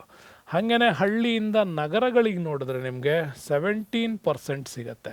ಹಾಗೆ ನಗರದಿಂದ ನಗರಕ್ಕೆ ನಮಗೆ 11% ಇದೆ, ನಗರದಿಂದ ಹಳ್ಳಿಗೆ 6% ಇದೆ. ಈ ರೀತಿಯಲ್ಲಿ ನಮ್ಮಲ್ಲಿ ಏನಾಗ್ತಾ ಇದೆ, ಮೈಗ್ರೇಷನ್ಸ್ ಆಗ್ತಾ ಇದೆ. ಇನ್ನು ನೆಕ್ಸ್ಟ್ ನಮಗೆ ಹಳ್ಳಿಯಿಂದ ಹಳ್ಳಿಗೆ ಆಗ್ತಕ್ಕಂಥ ಪ್ರಮಾಣ ನೀವು ನೋಡೋದಾದರೆ, ಭಾರತದಲ್ಲಿ ಅತಿ ಹೆಚ್ಚು ಜನರು ಈ ಥರದ ವಲಸೆ ವಿಧಗಳನ್ನು ನೋಡ್ತೀವಿ. ಇದರ ಒಟ್ಟು ವಲಸೆಯಲ್ಲಿ 65% ಹಳ್ಳಿಯಿಂದ ಹಳ್ಳಿಗೆ ವಲಸೆ ಆಗ್ತಾ ಪ್ರಮಾಣ ಜಾಸ್ತಿ ಇದೆ. ಇದನ್ನು ಸ್ತ್ರೀ ವಲಸೆ ಅಂತಲೂ ಕೂಡ ಕರೀತಾರೆ. ಈಗ ನಾವು ಹೇಳಿದ್ವಿ, ವೈವಾಹಿಕ ವಿಚಾರಗಳಿಂದಾಗಿದೆ ಹಳ್ಳಿಯಿಂದ ಹಳ್ಳಿಗೆ ವಲಸೆ ಹೋಗುವವರ ಸಂಖ್ಯೆ ಜಾಸ್ತಿ ಆಗ್ತದೆ. ಮತ್ತು ಕಾರ್ಮಿಕರು ಮತ್ತು ಇತರ ಕೆಲಸ ಮಾಡ್ತಕ್ಕಂಥವ್ರು ಇಂಥ ಪ್ರದೇಶಗಳಿಗೆ, ಸುಧಾರಿತ ಭೂಮಿಗಳಿಗೆ ಒಂದು ವಲಸೆ ಆಗ್ತಕ್ಕಂಥದ್ದು ಕೃಷಿ ಕಾರ್ಮಿಕರಲ್ಲೂ ಕೂಡ ಹೆಚ್ಚಿಗೆ ಇದೆ. ಇನ್ನು ಹಳ್ಳಿಯಿಂದ ನಗರಕ್ಕೆ ಬಂದರೆ ಇದ್ರ ಪ್ರಮಾಣ ನಮ್ಗೆ ಹೇಳಿದ್ವಿ 17.6ರಷ್ಟು ನಮ್ಮಲ್ಲಿ ಪ್ರಮಾಣ ಈ ಹಳ್ಳಿಯಿಂದ ನಗರಗಳಿಗೆ ವಲಸೆ ಹೋಗೋರಿದ್ದಾರೆ. ಕಾರಣ ಇಲ್ಲಿ ಗ್ರಾಮೀಣ ವಲಸೆ ಪ್ರದೇಶಗಳಿಂದ ಇವ್ರನ್ನ ಹೊರಗೆ ತಳ್ಳುವಂತಹ ಆಕರ್ಷಕ ಅಂಶಗಳು ನಗರಗಳಲ್ಲಿ ಕಾಣ್ತಾ ಇರ್ತವೆ. ಹಾಗಾಗಿ ನಗರಗಳಲ್ಲಿ ಇವ್ರನ್ನ ಸೆಳೆಯೋದಕ್ಕೆ ಆ ಥರದ ಅಂಶಗಳಿರೋದ್ರಿಂದಾಗಿ ಇಲ್ಲಿ ಹಳ್ಳಿಗಳಿಂದ ಹೊರ ತಳ್ಳಲ್ಪಡ್ತವೆ, ನಗರಗಳು ಇವರನ್ನು ಆಕರ್ಷಣೆ ಮಾಡ್ತವೆ. ಈ 2 ಅಂಶಗಳಿಂದಾಗಿ ಇಲ್ಲಿ ಇವರೇನಾಗ್ತಾರೆ, ಹಳ್ಳಿಯಿಂದ ಹೊರಗೆ ಹೋಗ್ತಾರೆ, ನಗರಗಳು ಇವ್ರನ್ನ ಅಟ್ರಾಕ್ಟ್ ಮಾಡ್ತವೆ. ಹೀಗಾಗಿ ಸ್ತ್ರೀ ಪುರುಷರಿಬ್ಬರು ಕೂಡ ಇಲ್ಲಿ ವಲಸೆ ಹೋಗ್ತಾರೆ. ಪುರುಷರ ಪ್ರಮಾಣ ಇಲ್ಲಿ ಯಾವಾಗಲೂ ಹೆಚ್ಚಾಗಿರ್ತದೆ. ಗಣನೀಯ ಜನಸಂಖ್ಯೆ ಹಂಚಿಕೆಯಲ್ಲಿ ಈ ಪ್ರಮಾಣ ಅತ್ಯಧಿಕವಾಗಿ ಕಂಡುಬರುತ್ತೆ, ಹಳ್ಳಿಯಿಂದ ನಗರಗಳಿಗೆ ವಲಸೆ ಆಗೋರ್ದು. ಇನ್ನು ನಗರದಿಂದ ನಗರಗಳಿಗೆ ವಲಸೆ ಆಗೋರು 11.2% ಕಂಡುಬರುತ್ತೆ. ಸಾಮಾನ್ಯವಾಗಿ ಜನರು ಕಡಿಮೆ ಅನುಕೂಲತೆ ಇರತಕ್ಕಂಥ ಸ್ಮಾಲ್ ಸಿಟಿ ಅಂದರೆ ತಾಲೂಕುಗಳಿಂದ ಡಿಸ್ಟಿಕ್ಗಳಿಗೆ, ಡಿಸ್ಟಿಕ್ನವರು ಮೆಗಾ ರಾಜಧಾನಿ ಕ್ಯಾಪಿಟಲ್ ಸಿಟಿಗೆ ಏನಾಗ್ತಾರೆ, ಚೇಂಜ್ ಆಗ್ತಾ ಇರ್ತಾರೆ. ಈ ರೀತಿ ಚೇಂಜ್ ಆಗ್ತಾ ಇರೋದು ಇನ್ನೂ ಉತ್ತಮ ಸೌಲಭ್ಯಗಳು ಬೇಕು ಅನ್ನೋ ಕಾರಣಕ್ಕೆ ಅಥವಾ ಪ್ರಮೋಷನ್ಸ್ಗಳ ವಿಚಾರದಲ್ಲಿ ಇವರು ನಗರಗಳಿಂದ ನಗರಗಳಿಗೆ ಇವರೇನಾಗ್ತಾರೆ, ವಲಸೆ ಆಗ್ತಾರೆ.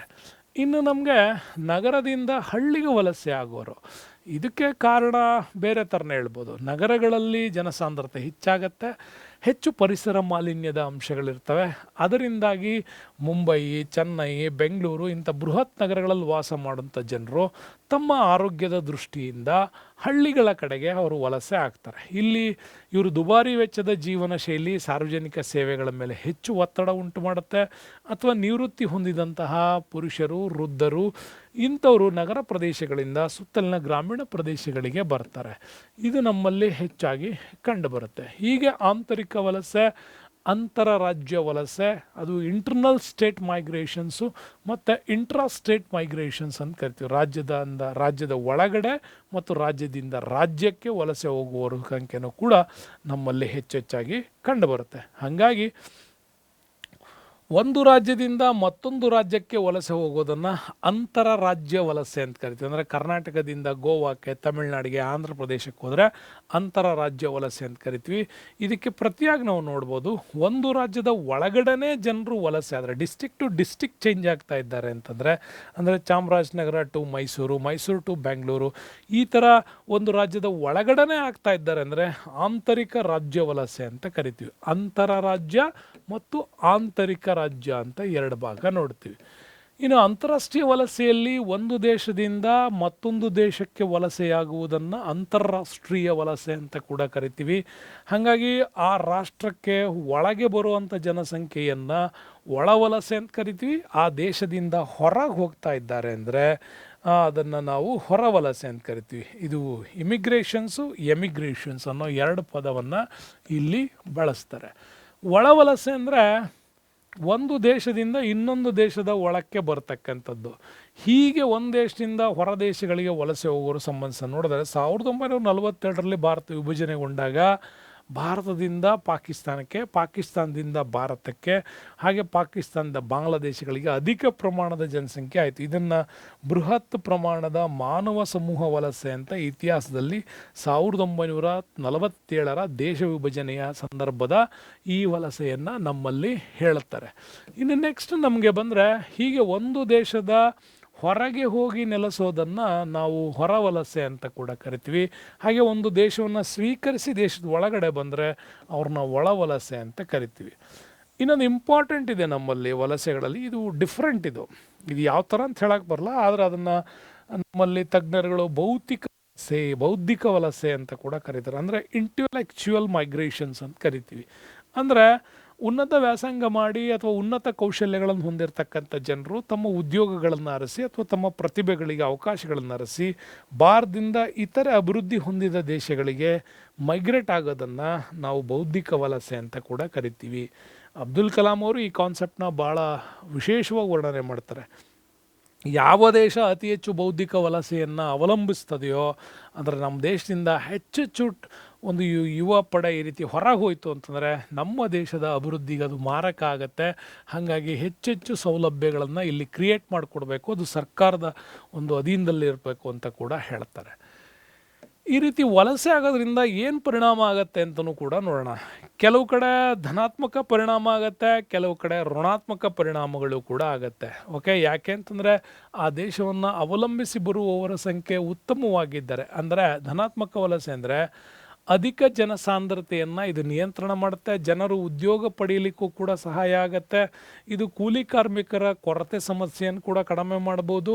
ಹಾಗೆಯೇ ವಲಸೆ ಒಂದು ಪ್ರದೇಶದ ಜನಸಂಖ್ಯೆ ರಚನೆ ಮೇಲೆ, ಬದಲಾವಣೆ ಮೇಲೆ ಪ್ರಭಾವ ಬೀರ್ಬೋದು, ಮತ್ತು ಸಾಮಾಜಿಕ ಅಸಮಾನತೆಗಳನ್ನು ಕೂಡ ಕಡಿಮೆ ಮಾಡಲಿಕ್ಕೆ ನಮಗಿದು ಧನಾತ್ಮಕವಾದ ಪರಿಣಾಮ. ಅಂದರೆ ಈ ರೀತಿ ವಲಸೆ ಆಗ್ತಾ ಇತ್ತು ಅಂತಂದರೆ ಜನಸಾಂದ್ರತೆ ಕಡಿಮೆ ಆಗುತ್ತೆ, ಉದ್ಯೋಗವನ್ನು ನಮ್ಮಲ್ಲಿ ಸೃಷ್ಟಿ ಮಾಡಬೇಕಲ್ಲ, ಅದು ಎಷ್ಟು ಸೃಷ್ಟಿಯಾಗುತ್ತೋ ಅಷ್ಟಕ್ಕೆ ಜನಸಂಖ್ಯೆ ಉಳ್ಕೊಳ್ಳೋದ್ರಿಂದ ಬೆಂಬಲ ಆಗುತ್ತೆ. ಕೂಲಿ ಕಾರ್ಮಿಕರ ಕೊರತೆ ಸಮಸ್ಯೆ ಏನಾಗುತ್ತೆ, ಅದು ಕಡಿಮೆ ಆಗುತ್ತೆ. ಈ ರೀತಿ ಜನಸಂಖ್ಯೆಯ ಸಂರಚನೆಗಳ ಮೇಲೆಯೂ ಕೂಡ ವ್ಯತ್ಯಾಸ ಆಗುತ್ತೆ. ಮತ್ತು ಋಣಾತ್ಮಕವಾಗಿ ಇದು ಎಲ್ಲ ಕಡೆನೂ ಪ್ಲಸ್ ಆಗುತ್ತೆ ಅಂತ ಹೇಳೋಕ್ಕಾಗಲ್ಲ. ವಲಸೆ ಹೆಚ್ಚಾಗ್ತಾ ಹೋಯಿತು ಅಂತಂದರೆ ಜನಸಾಂದ್ರತೆ ಮತ್ತು ಹಂಚಿಕೆ ಮೇಲೆ ಪರಿಣಾಮ ಬೀಳುತ್ತೆ. ಈ ಅಧಿಕ ಪ್ರಮಾಣದಲ್ಲಿ ಹಳ್ಳಿಯಿಂದ ನಗರಕ್ಕೆ ಬಂದರು ಅಂದಾಗ ನಗರಗಳಲ್ಲಿ ಕೊಳಚೆ ಪ್ರದೇಶಗಳ ನಿರ್ಮಾಣ ಹೆಚ್ಚೆಚ್ಚಾಗ್ತಾ ಹೋಗುತ್ತೆ, ಸೌಲಭ್ಯಗಳನ್ನು ಕೊಡೋಕ್ಕಾಗಲ್ಲ. ಆಮೇಲೆ ವ್ಯಭಿಚಾರ, ಅನೈತಿಕ ಸಂಬಂಧ, ಈ ಥರದ ಸಾಮಾಜಿಕ ಸಮಸ್ಯೆಗಳಿಗೂ ಕಾರಣ ಈ ಋಣಾತ್ಮಕ ಪರಿಣಾಮಗಳಾಗಿ ಕಾಣುತ್ತೆ. ಹಾಗಾದರೆ ಮೂಲಭೂತ ಸೌಕರ್ಯಗಳ ಮೇಲೆ ಹೆಚ್ಚೆಚ್ಚು ಒತ್ತಡ ಬೀಳೋದು ಇದರಿಂದ. ವಲಸೆ ಜನಾಂಗ, ಧರ್ಮ, ಭಾಷಾ ಸಮಸ್ಯೆಗಳಿಗೆ ಕಾರಣ ಆಗುತ್ತೆ. ಜನರು ಉದ್ಯೋಗ ಅವಕಾಶಗಳ ಮೇಲೂ ಕೂಡ ಈ ಒಂದು ಋಣಾತ್ಮಕ ಪರಿಣಾಮಗಳು ಉಂಟಾಗ್ತವೆ. ಹಾಗಾದ್ರೆ ಈ ವಲಸೆಯನ್ನು ಹೆಂಗೆ ನಿಯಂತ್ರಣ ಮಾಡಬೇಕು ಅನ್ನೋದು ನಾವು ಚೆನ್ನಾಗಿ ತಿಳ್ಕೊಂಡಿರಬೇಕು. ವಲಸೆಯನ್ನು ನಿಯಂತ್ರಣ ಮಾಡಬೇಕು ಅಂದರೆ ನಗರ ಪ್ರದೇಶಗಳಲ್ಲಿ ಮೂಲ ಸೌಕರ್ಯಗಳನ್ನು ಗ್ರಾಮೀಣ ಪ್ರದೇಶಕ್ಕೂ ವಿಸ್ತರಿಸೋದು. ನಿಮ್ಗೆ ಅದಕ್ಕೋಸ್ಕರ ನಾನು ಹೇಳಿದ್ದು, ಸ್ಮಾರ್ಟ್ ಸಿಟಿಗಿಂತ ಸ್ಮಾರ್ಟ್ ವಿಲೇಜ್ ಕಾನ್ಸೆಪ್ಟ್ಗಳನ್ನು ನೀವು ಡೆವಲಪ್ ಮಾಡಿದ್ರೆ ಈ ವಲಸೆಯನ್ನು ಏನು ಮಾಡ್ಬೋದು, ಕಂಟ್ರೋಲ್ ಮಾಡ್ಬೋದು. ಉತ್ತಮವಾದಂತಹ ಒಂದು ಸೌಲಭ್ಯಗಳನ್ನು, ಉತ್ತಮ ಸಾರಿಗೆ ಸೌಲಭ್ಯಗಳನ್ನು ನೀವು ನಗರದ ಸುತ್ತಮುತ್ತಲಿನ ಗ್ರಾಮೀಣ ಪ್ರದೇಶಗಳಿಗೆ ಒದಗಿಸಿದರೆ ನಗರ ಪ್ರದೇಶಗಳಿಗೆ ಬರುವ ಸಂಪರ್ಕ ಕಡಿಮೆ ಆಗುತ್ತೆ. ಇನ್ನು ನಗರದ ಸುತ್ತಮುತ್ತಲಿನ ಗ್ರಾಮೀಣ ಪ್ರದೇಶಗಳಿಗೆ ಅಲ್ಲಲ್ಲಿ ಹೆಚ್ಚು ಉದ್ಯೋಗಾವಕಾಶವನ್ನು ನೀವು ಮಾಡಿದ್ರಿಂದರೆ ಆಟೋಮ್ಯಾಟಿಕಲಿಗೆ ನಗರಕ್ಕೆ ವಲಸೆ ಬರುವವರ ಸಂಖ್ಯೆ ಕಡಿಮೆ ಆಗುತ್ತೆ. ಬೃಹತ್ ನಗರಗಳ ಸುತ್ತಮುತ್ತ ಎಲ್ಲ ರೀತಿಯ ಮೂಲ ಸೌಲಭ್ಯಗಳನ್ನು ಉಪನಗರಗಳಿಗೂ ಅಭಿವೃದ್ಧಿಪಡಿಸಿದರೆ ಬೃಹತ್ ನಗರಗಳ ವಲಸೆ ಆಗೋದು ಕಡಿಮೆ ಆಗುತ್ತೆ. ಇನ್ನು ಕಾರ್ಮಿಕರನ್ನ ಬೃಹತ್ ನಗರಗಳಿಗಿಂತಲೂ ಹೆಚ್ಚಾಗಿ ಉಪನಗರಗಳಲ್ಲಿ ವಾಸಿಸುವಂತೆ ನೀವು ಪ್ರೋತ್ಸಾಹ ಮಾಡಬೇಕು.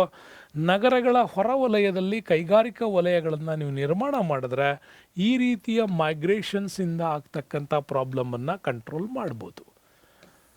ನೆಕ್ಸ್ಟು ವೆರಿ ಬ್ಯೂಟಿಫುಲ್ ಕಾನ್ಸೆಪ್ಟ್ ಇದು, ನಮ್ಮ ಲೈಫ್ ಸ್ಟೈಲ್ನ ಬದಲಾವಣೆ ಮಾಡೋದು. ಇದನ್ನು ಮಾನವ ಅಭಿವೃದ್ಧಿ ಅಂತ ಕೂಡ ಕರಿತೀವಿ, HDI ಅಂತ. ಓಕೆ, ನಮ್ಮಲ್ಲಿ HDIಗಳ ವಿಚಾರವನ್ನು ಮಾತಾಡೋದಾದರೆ ಬಹಳ ಉತ್ತಮವಾದಂಥ ವಿಚಾರ ಇದು. ಯಾಕೆ ಅಂತಂದರೆ ಭಾರತದಲ್ಲಿ ಕೃಷಿಕರೇ ಅಧಿಕ ಜನಸಂಖ್ಯೆಯಲ್ಲಿ ಇರೋದರಿಂದಾಗಿ ಬಹುಸಂಖ್ಯೆಯಲ್ಲಿ ಬಡವರೇ ವಾಸ ಮಾಡ್ತಾ ಇದ್ದಾರೆ. ಸ್ವಾತಂತ್ರ್ಯ ನಂತರ ನಮ್ಮಲ್ಲಿ ಉತ್ತಮ ಜೀವನ ಮಟ್ಟ ಸುಧಾರಣೆ ಕೊಡೋದು ಒಂದು ಉತ್ತಮವಾದಂಥ ಮಾರ್ಗ ಆಗಿತ್ತು. ಆದರೂ ನಮ್ಮಲ್ಲಿ ಸಮಸ್ಯೆ, ಕೇಂದ್ರದಲ್ಲಿ ಬರೋ ಎಲ್ಲ ಸರ್ಕಾರಗಳು ಗರೀಬಿ ಹಟಾವೋ ಅನ್ನೋವಂಥ ಪ್ಲ್ಯಾನ್ಗಳಲ್ಲೇ ಮಾತಾಡ್ತಾ ಇದ್ದಾರೆ. 5ನೇ ಪಂಚವಾರ್ಷಿಕದಲ್ಲಿ ಮೈನ್ ಸ್ಟ್ರೀಮಾಗಿ ತಗೊಂಡಿದ್ರು ಗರೀಬಿ ಹಟಾವೋ ಮಾಡ್ತೀವಿ ಅಂತ. ಅದು ಇನ್ನೂ ನಮ್ಮಲ್ಲಿ ಎಲ್ಲ ಎಲೆಕ್ಷನ್ಸ್ಗಳಲ್ಲೂ ಒಂದೇ, ಬಡತನ ಸಂಖ್ಯೆಯನ್ನು ಕಡಿಮೆ ಮಾಡ್ತೀವಿ, BPL ಪ್ರಮಾಣವನ್ನು ಕಡಿಮೆ ಮಾಡ್ತೀವಿ, ಬಿಲೋ ಪಾವರ್ಟಿ ಲೈನನ್ನು ಕಡಿಮೆ ಮಾಡ್ತೀವಿ ಅಂತ. ಅದು ಆಗ್ತಾನೇ ಇಲ್ಲ.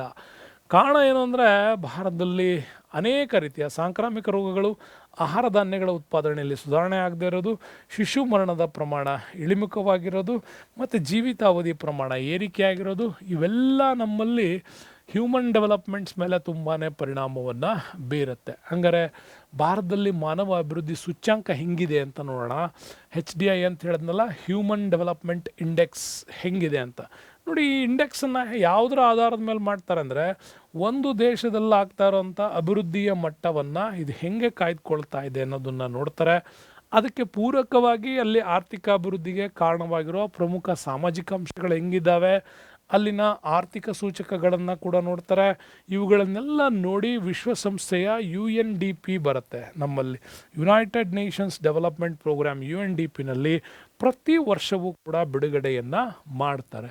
ಪ್ರತಿ ವರ್ಷ ಬಿಡುಗಡೆ ಮಾಡಿದಾಗೂ ಕೂಡ ನಮ್ಮ ಸೂಚ್ಯಾಂಕಗಳು ಡೆವಲಪ್ಮೆಂಟ್ಸ್ ಆಗ್ತಾ ಇರಬೇಕು. ಹಾಗಾಗಿ ಆ ಒಂದು ವರದಿಯ ಪ್ರಕಾರ ನೀವು ನೋಡೋದಾದರೆ ಭಾರತದಲ್ಲಿ ಮಾನವ ಅಭಿವೃದ್ಧಿ ಸೂಚ್ಯಾಂಕ 1980ರಲ್ಲಿ 0.334 ಅಂಕಗಳನ್ನು ಗಳಿಸಿತ್ತದು.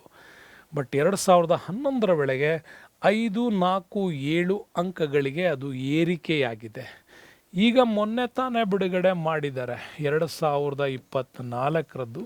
ಇದು ಇನ್ನೂ 3 ಅಂಶಗಳ ಏರಿಕೆಯನ್ನು ಕಂಡಿದೆ ನಮ್ಮಲ್ಲಿ. ಹಾಗಾಗಿ ಪ್ರತಿ ವರ್ಷ ಭಾರತದಲ್ಲಿ ಮಾನವ ಅಭಿವೃದ್ಧಿ ಸೂಚ್ಯಾಂಕದ ಶ್ರೇಣಿ ಏನಾಗ್ತಾ ಇದೆ, ಏರಿಕೆ ಆಗ್ತಾ ಇದೆ. ಯಾಕೆಂದರೆ ಕೇಂದ್ರ ಸರ್ಕಾರಗಳು ಕೈಗೊಳ್ತಾ ಇರುವಂಥ ಪ್ರೋಗ್ರಾಮ್ 1997ನಲ್ಲಿ 132ನೇ ಸ್ಥಾನದಲ್ಲಿತ್ತು. 2011ರಲ್ಲಿ ನಮ್ಮಲ್ಲಿ 187 ದೇಶಗಳ ರ್ಯಾಂಕಿಂಗಲ್ಲಿ ಭಾರತ 134ನೇ ಸ್ಥಾನಕ್ಕೆ ಬಂದಿತ್ತು. ಅಂದರೆ ಇನ್ನೂ ನಾವು ಫಸ್ಟ್ ಪೊಸಿಷನ್ಗೆ ಹೋಗೋಕ್ಕೆ ನಮಗಿಂತ ಉತ್ತಮವಾಗಿ ಇನ್ನೂ 133 ದೇಶಗಳಿದ್ದಾವೆ ಅಂತ ಅದರ ಅರ್ಥ. ಹಾಗಾಗಿ ರಾಜ್ಯವಾರು ಅಂಕಿ ಅಂಶಗಳು ನೋಡೋದಾದರೆ ನಾನು ಆಗಲೇ ಹೇಳಿದೆ ನಿಮಗೆ, ಕೇರಳ ಕೂಡ ಹೆಚ್ಚು ಮಾನವ ಅಭಿವೃದ್ಧಿ ಸೂಚ್ಯಾಂಕವನ್ನು ಹೊಂದಿರತಕ್ಕಂಥದ್ದು. ಇದಕ್ಕೆ ಪ್ರತಿಯಾಗಿ ಛತ್ತೀಸ್ಗಢ ನೋಡಿದ್ರೆ ನಿಮಗೆ ಕಡಿಮೆ ನಮಗೆ ಹ್ಯೂಮನ್ ಇಂಡೆಕ್ಸ್ ಕಂಡುಬರೋದು ಛತ್ತೀಸ್ಗಢದಲ್ಲಿ. ಹಾಗಾಗಿ ಅತಿ ಹೆಚ್ಚು ಕೇರಳ, ಅತಿ ಕಡಿಮೆ ನಮ್ಮಲ್ಲಿ ಯಾವುದು, ಛತ್ತೀಸ್ಗಢ. ಇನ್ನು ಭಾರತದ HDI ಮೇಲೆ ಪ್ರಭಾವ ಬೀರ್ತಕ್ಕಂಥದ್ದು ಹಂಗಾರೆ ಏನು, ಯಾವ್ಯಾವ ಅಂಶಗಳು ನಮ್ಮಲ್ಲಿ HDI ಇಂಪ್ರೂವ್ ಮಾಡೋಕ್ಕಾಗ್ತಾ ಇಲ್ಲ ಅಂತಂದರೆ, ಜನನ ಮತ್ತು ಮರಣ ಪ್ರಮಾಣ ಒಂದು ಪ್ರದೇಶದ HDI ಮೇಲೆ ಪ್ರಭಾವ ಬೀರುತ್ತೆ. ಭಾರತದಲ್ಲಿ ಸ್ವಾಭಾವಿಕ ಜನನ ಪ್ರಮಾಣ ನಿಧಾನವಾಗಿ ಕಡಿಮೆ ಆಗ್ತಾ ಇದೆ. 1901ರಲ್ಲಿ 49.2 ಇತ್ತು. ಹಾಗೆ 2011ಕ್ಕೆ ಇದು 22.22ಕ್ಕೆ ಇಳಿಕೆಯಾಗಿದೆ. ಈ ವೇಳೆಯಲ್ಲಿ ಮರಣ ಪ್ರಮಾಣವೂ ಕೂಡ ತುಂಬಾ ತೀವ್ರಗತಿಯಲ್ಲಿ ಕಡಿಮೆ ಆಗಿರೋದು ಕೂಡ ನಮ್ಮ ದೇಶದ HDI ಮೇಲೆ ಇದೊಂದು ಪರಿಣಾಮ ಆಗತ್ತೆ. ಇನ್ನು 1901ರಲ್ಲಿ 42.6 ಇದ್ದಿದ್ದು ಮರಣ ಪ್ರಮಾಣ 2011ರೊಳಗೆ 6.4 ಆಗಿದೆ ನೋಡಿ. 42ರಿಂದ 6.4ಗೆ ನಮ್ಮಲ್ಲಿ ಏನಾಗಿದೆ, ಮರಣ ಪ್ರಮಾಣ ದರವೂ ಕೂಡ ಕಡಿಮೆ ಆಗಿದೆ. ಅಂದರೆ ಉತ್ತಮ ವೈಜ್ಞಾನಿಕ ಸೌಲಭ್ಯಗಳು ನಾವು ಕೊಡ್ತಾ ಇದ್ದೀವಿ ಅಂತ. ಹೀಗೆ ಕೊಡ್ತಾ ಇರೋದ್ರ ಮರಣ ದರ ಕಡಿಮೆ ಆಗ್ತಾ ಇರೋದು, ಮತ್ತೊಂದು ಕಡೆ ಜನನ ಪ್ರಮಾಣವೂ ಕಡಿಮೆ ಆಗ್ತಾ ಇರೋದ್ರಿಂದಾಗಿ ಈ ದೇಶದ ಅಭಿವೃದ್ಧಿಗೆ ಉತ್ತಮವಾದ ಸೌಲಭ್ಯಗಳನ್ನು ನಾವು ಒದಗಿಸ್ಲಿಕ್ಕೆ ಕಾರಣವಾಗುತ್ತೆ. ಇದರಿಂದ ನಮ್ಮಲ್ಲಿ ಏನಾಗುತ್ತೆ, HDI ಇಂಪ್ರೂವ್ಮೆಂಟ್ ಮಾಡ್ಕೊಳ್ಳೋಕ್ಕೆ ಸಾಮಾಜಿಕ ಸೌಲಭ್ಯಗಳನ್ನು ಕೊಡ್ಬೋದು. ಇನ್ನು ಭಾರತದಲ್ಲಿ ನಿರೀಕ್ಷಿತ ಜೀವಿತಾವಧಿಯೂ ಕೂಡ ಹೆಚ್ಚಾಗ್ತಾ ಇದೆ. ಪ್ರೆಸೆಂಟಲ್ಲಿ ನೀವು ನೋಡೋದಾದ್ರೆ 1901ರಿಂದ 11ರವರೆಯಲ್ಲಿ ನಿರೀಕ್ಷಿತ ಜೀವಿತಾವಧಿ ಪುರುಷರು 22.95 ಇತ್ತು, ಸ್ತ್ರೀಯರು 33 ಇತ್ತು. ಆದರೆ 2011 ವೇಳೆಗೆ ಬಂದರೆ ಪುರುಷರು ನೋಡಿ ಇಲ್ಲಿ 22 ಇದ್ದಿದ್ದು 65.77ಕ್ಕೆ ಹೋಗಿದೆ, ಸ್ತ್ರೀಯರು 67.95 ವರ್ಷಗಳಿಗೆ ಇಲ್ಲಿ ಏರಿಕೆಯಾಗಿದೆ. ಹೀಗೆ ನಿರೀಕ್ಷಿತ ಜೀವಿತಾವಧಿಯ ಪ್ರಮಾಣ ಹೆಚ್ಚಾಗೋದ್ರಿಂದನೂ ಕೂಡ ದೇಶದ ಅಭಿವೃದ್ಧಿಗೆ ಇವರು ಪೂರಕವಾಗಿ ಕೆಲಸ ಮಾಡಲಿಕ್ಕೆ ಸಾಧ್ಯ ಆಗತ್ತೆ. ಹಾಗಾಗಿ ಈ ಒಂದು ಸಾಧ್ಯತೆಗಳು ಹೆಚ್ಚೆಚ್ಚಾಗ್ತಾ ಇದೆ ಅಂತಂದರೆ ಆಹಾರ ಧಾನ್ಯಗಳ ಪೂರೈಕೆ ಚೆನ್ನಾಗಿ ಮಾಡಿದ್ದೀವಿ, ವೈದ್ಯಕೀಯ ಸೌಲಭ್ಯ ಕೊಟ್ಟಿದ್ದೀವಿ, ಇವುಗಳೆಲ್ಲದರಿಂದ ಭಾರತದ ಮಾನವ ಅಭಿವೃದ್ಧಿ ಸೂಚ್ಯಂಕ ಏನಾಗುತ್ತೆ, ಇಂಪ್ರೂವ್ಮೆಂಟ್ ಆಗುತ್ತೆ. ಇನ್ನು ನೆಕ್ಸ್ಟ್ ಪಾಯಿಂಟ್ ಇಂಪಾರ್ಟೆಂಟ್ ಅಂದರೆ ಭಾರತದಲ್ಲಿ ಆಹಾರ ಮತ್ತು ಪೌಷ್ಟಿಕಾಂಶಗಳ ಕೊರತೆ ಏನಿತ್ತಲ್ಲ ಅದನ್ನು ಇಂಪ್ರೂವ್ಮೆಂಟ್ ಮಾಡಿದ್ದೀವಿ ಅಂತ. ಅದು ಹೆಂಗೆ ಇಂಪ್ರೂವ್ಮೆಂಟ್ ಮಾಡಿದ್ದೀವಿ, ಉತ್ತಮವಾದಂತಹ ಲೈಫ್ ಸ್ಟೈಲ್ ಬೇಕು ಅಂದರೆ ಉತ್ತಮ ಆರೋಗ್ಯಕರ ಪೌಷ್ಟಿಕ ಆಹಾರ ಅವನಿಗೆ ಕೊಡಬೇಕು. ಯಾರು ಈ ಪೌಷ್ಟಿಕ ಆಹಾರವನ್ನು ಸೇವಿಸ್ತಾರೋ ಅವರು ಯೋಗ್ಯವಾದ ಸಮಾಜಕ್ಕೆ ಬೇಕಾಗಿರ್ತಕ್ಕಂತಹ ಮತ್ತು ಶಾಂತಿಯುತ ದೇಶವನ್ನು ಕಟ್ಟೋದಕ್ಕೆ ಅಗತ್ಯವಾದಂಥ ಜನಸಂಖ್ಯೆಯನ್ನು ಅವ್ರು ಹೊಂದಿರ್ತಾರೆ. ಹಂಗೆ ಹೊಂದಿದಾಗ ದೇಶದಲ್ಲಿ ಉತ್ತಮ ಆರ್ಥಿಕ ಅಭಿವೃದ್ಧಿಗೆ ಬೇಕಾಗಿರ್ತಕ್ಕಂಥ ಮತ್ತು ಆ ದೇಶದ ಅಭಿವೃದ್ಧಿಗೆ ಬೇಕಾಗಿರ್ತಕ್ಕಂಥ ವ್ಯವಸ್ಥೆಯನ್ನು ಕ್ರಿಯೇಟ್ ಮಾಡ್ಕೊಳ್ಳೋಕ್ಕಾಗತ್ತೆ. ನೋಡಿ, 2011ರಲ್ಲಿ ನಮ್ಮಲ್ಲಿ ಗ್ಲೋಬಲ್ ಹಂಗರ್ ಇಂಡೆಕ್ಸ್ ಅಂತ ಕರಿತೀವಿ, GHI ಅಂತ. ಈ GHI ಪ್ರಕಾರ ನೀವು ನೋಡೋದಾದರೆ ಇದನ್ನು ವಿಶ್ವಸಂಸ್ಥೆಯವರು ಬಿಡುಗಡೆ ಮಾಡ್ತಾರೆ. ಪ್ರಪಂಚದ ಪ್ರಮುಖ ರಾಷ್ಟ್ರಗಳಲ್ಲಿ ಭಾರತ 15ನೇ ಸ್ಥಾನದಲ್ಲಿದೆ. ಅಂದರೆ ನಮಗಿಂತ 14 ಸ್ಥಾನ ಇನ್ನೂ ಉತ್ತಮವಾಗಿದ್ದಾವೆ ಅಂತ ಅರ್ಥ. 15ನೇ ಸ್ಥಾನ ಇದೆ. ಇದು ಜಾಗತಿಕ ಹಸಿವು ಸೂಚ್ಯಾಂಕದಲ್ಲಿ ನಾವು ನೋಡ್ಬೋದು. ವಿಶ್ವ ಬ್ಯಾಂಕ್ ಅಂದಾಜಿಸಿರೋ ಪ್ರಕಾರ ವಿಶ್ವದಲ್ಲಿ ಅಪೌಷ್ಟಿಕತೆಯಿಂದ ಬಳಲುತ್ತಿರುವ ಮಕ್ಕಳನ್ನು ಹೊಂದಿರುವ ರಾಷ್ಟ್ರಗಳಲ್ಲಿ ಭಾರತ ಕೂಡ ಒಂದು. ಹಾಗಾಗಿ ಭಾರತ 15ನೇ ರ್ಯಾಂಕಿಂಗಲ್ಲಿದೆ. ಅದು ಎಲ್ಲಿಗೆ ಬರಬೇಕು, ನಾವು 1ನೇ ಸ್ಥಾನಕ್ಕೆ ಬರಬೇಕು ಅಂದರೆ ಇನ್ನೂ ಉತ್ತಮ ಸೌಲಭ್ಯಗಳನ್ನು ಕೊಡಬೇಕು.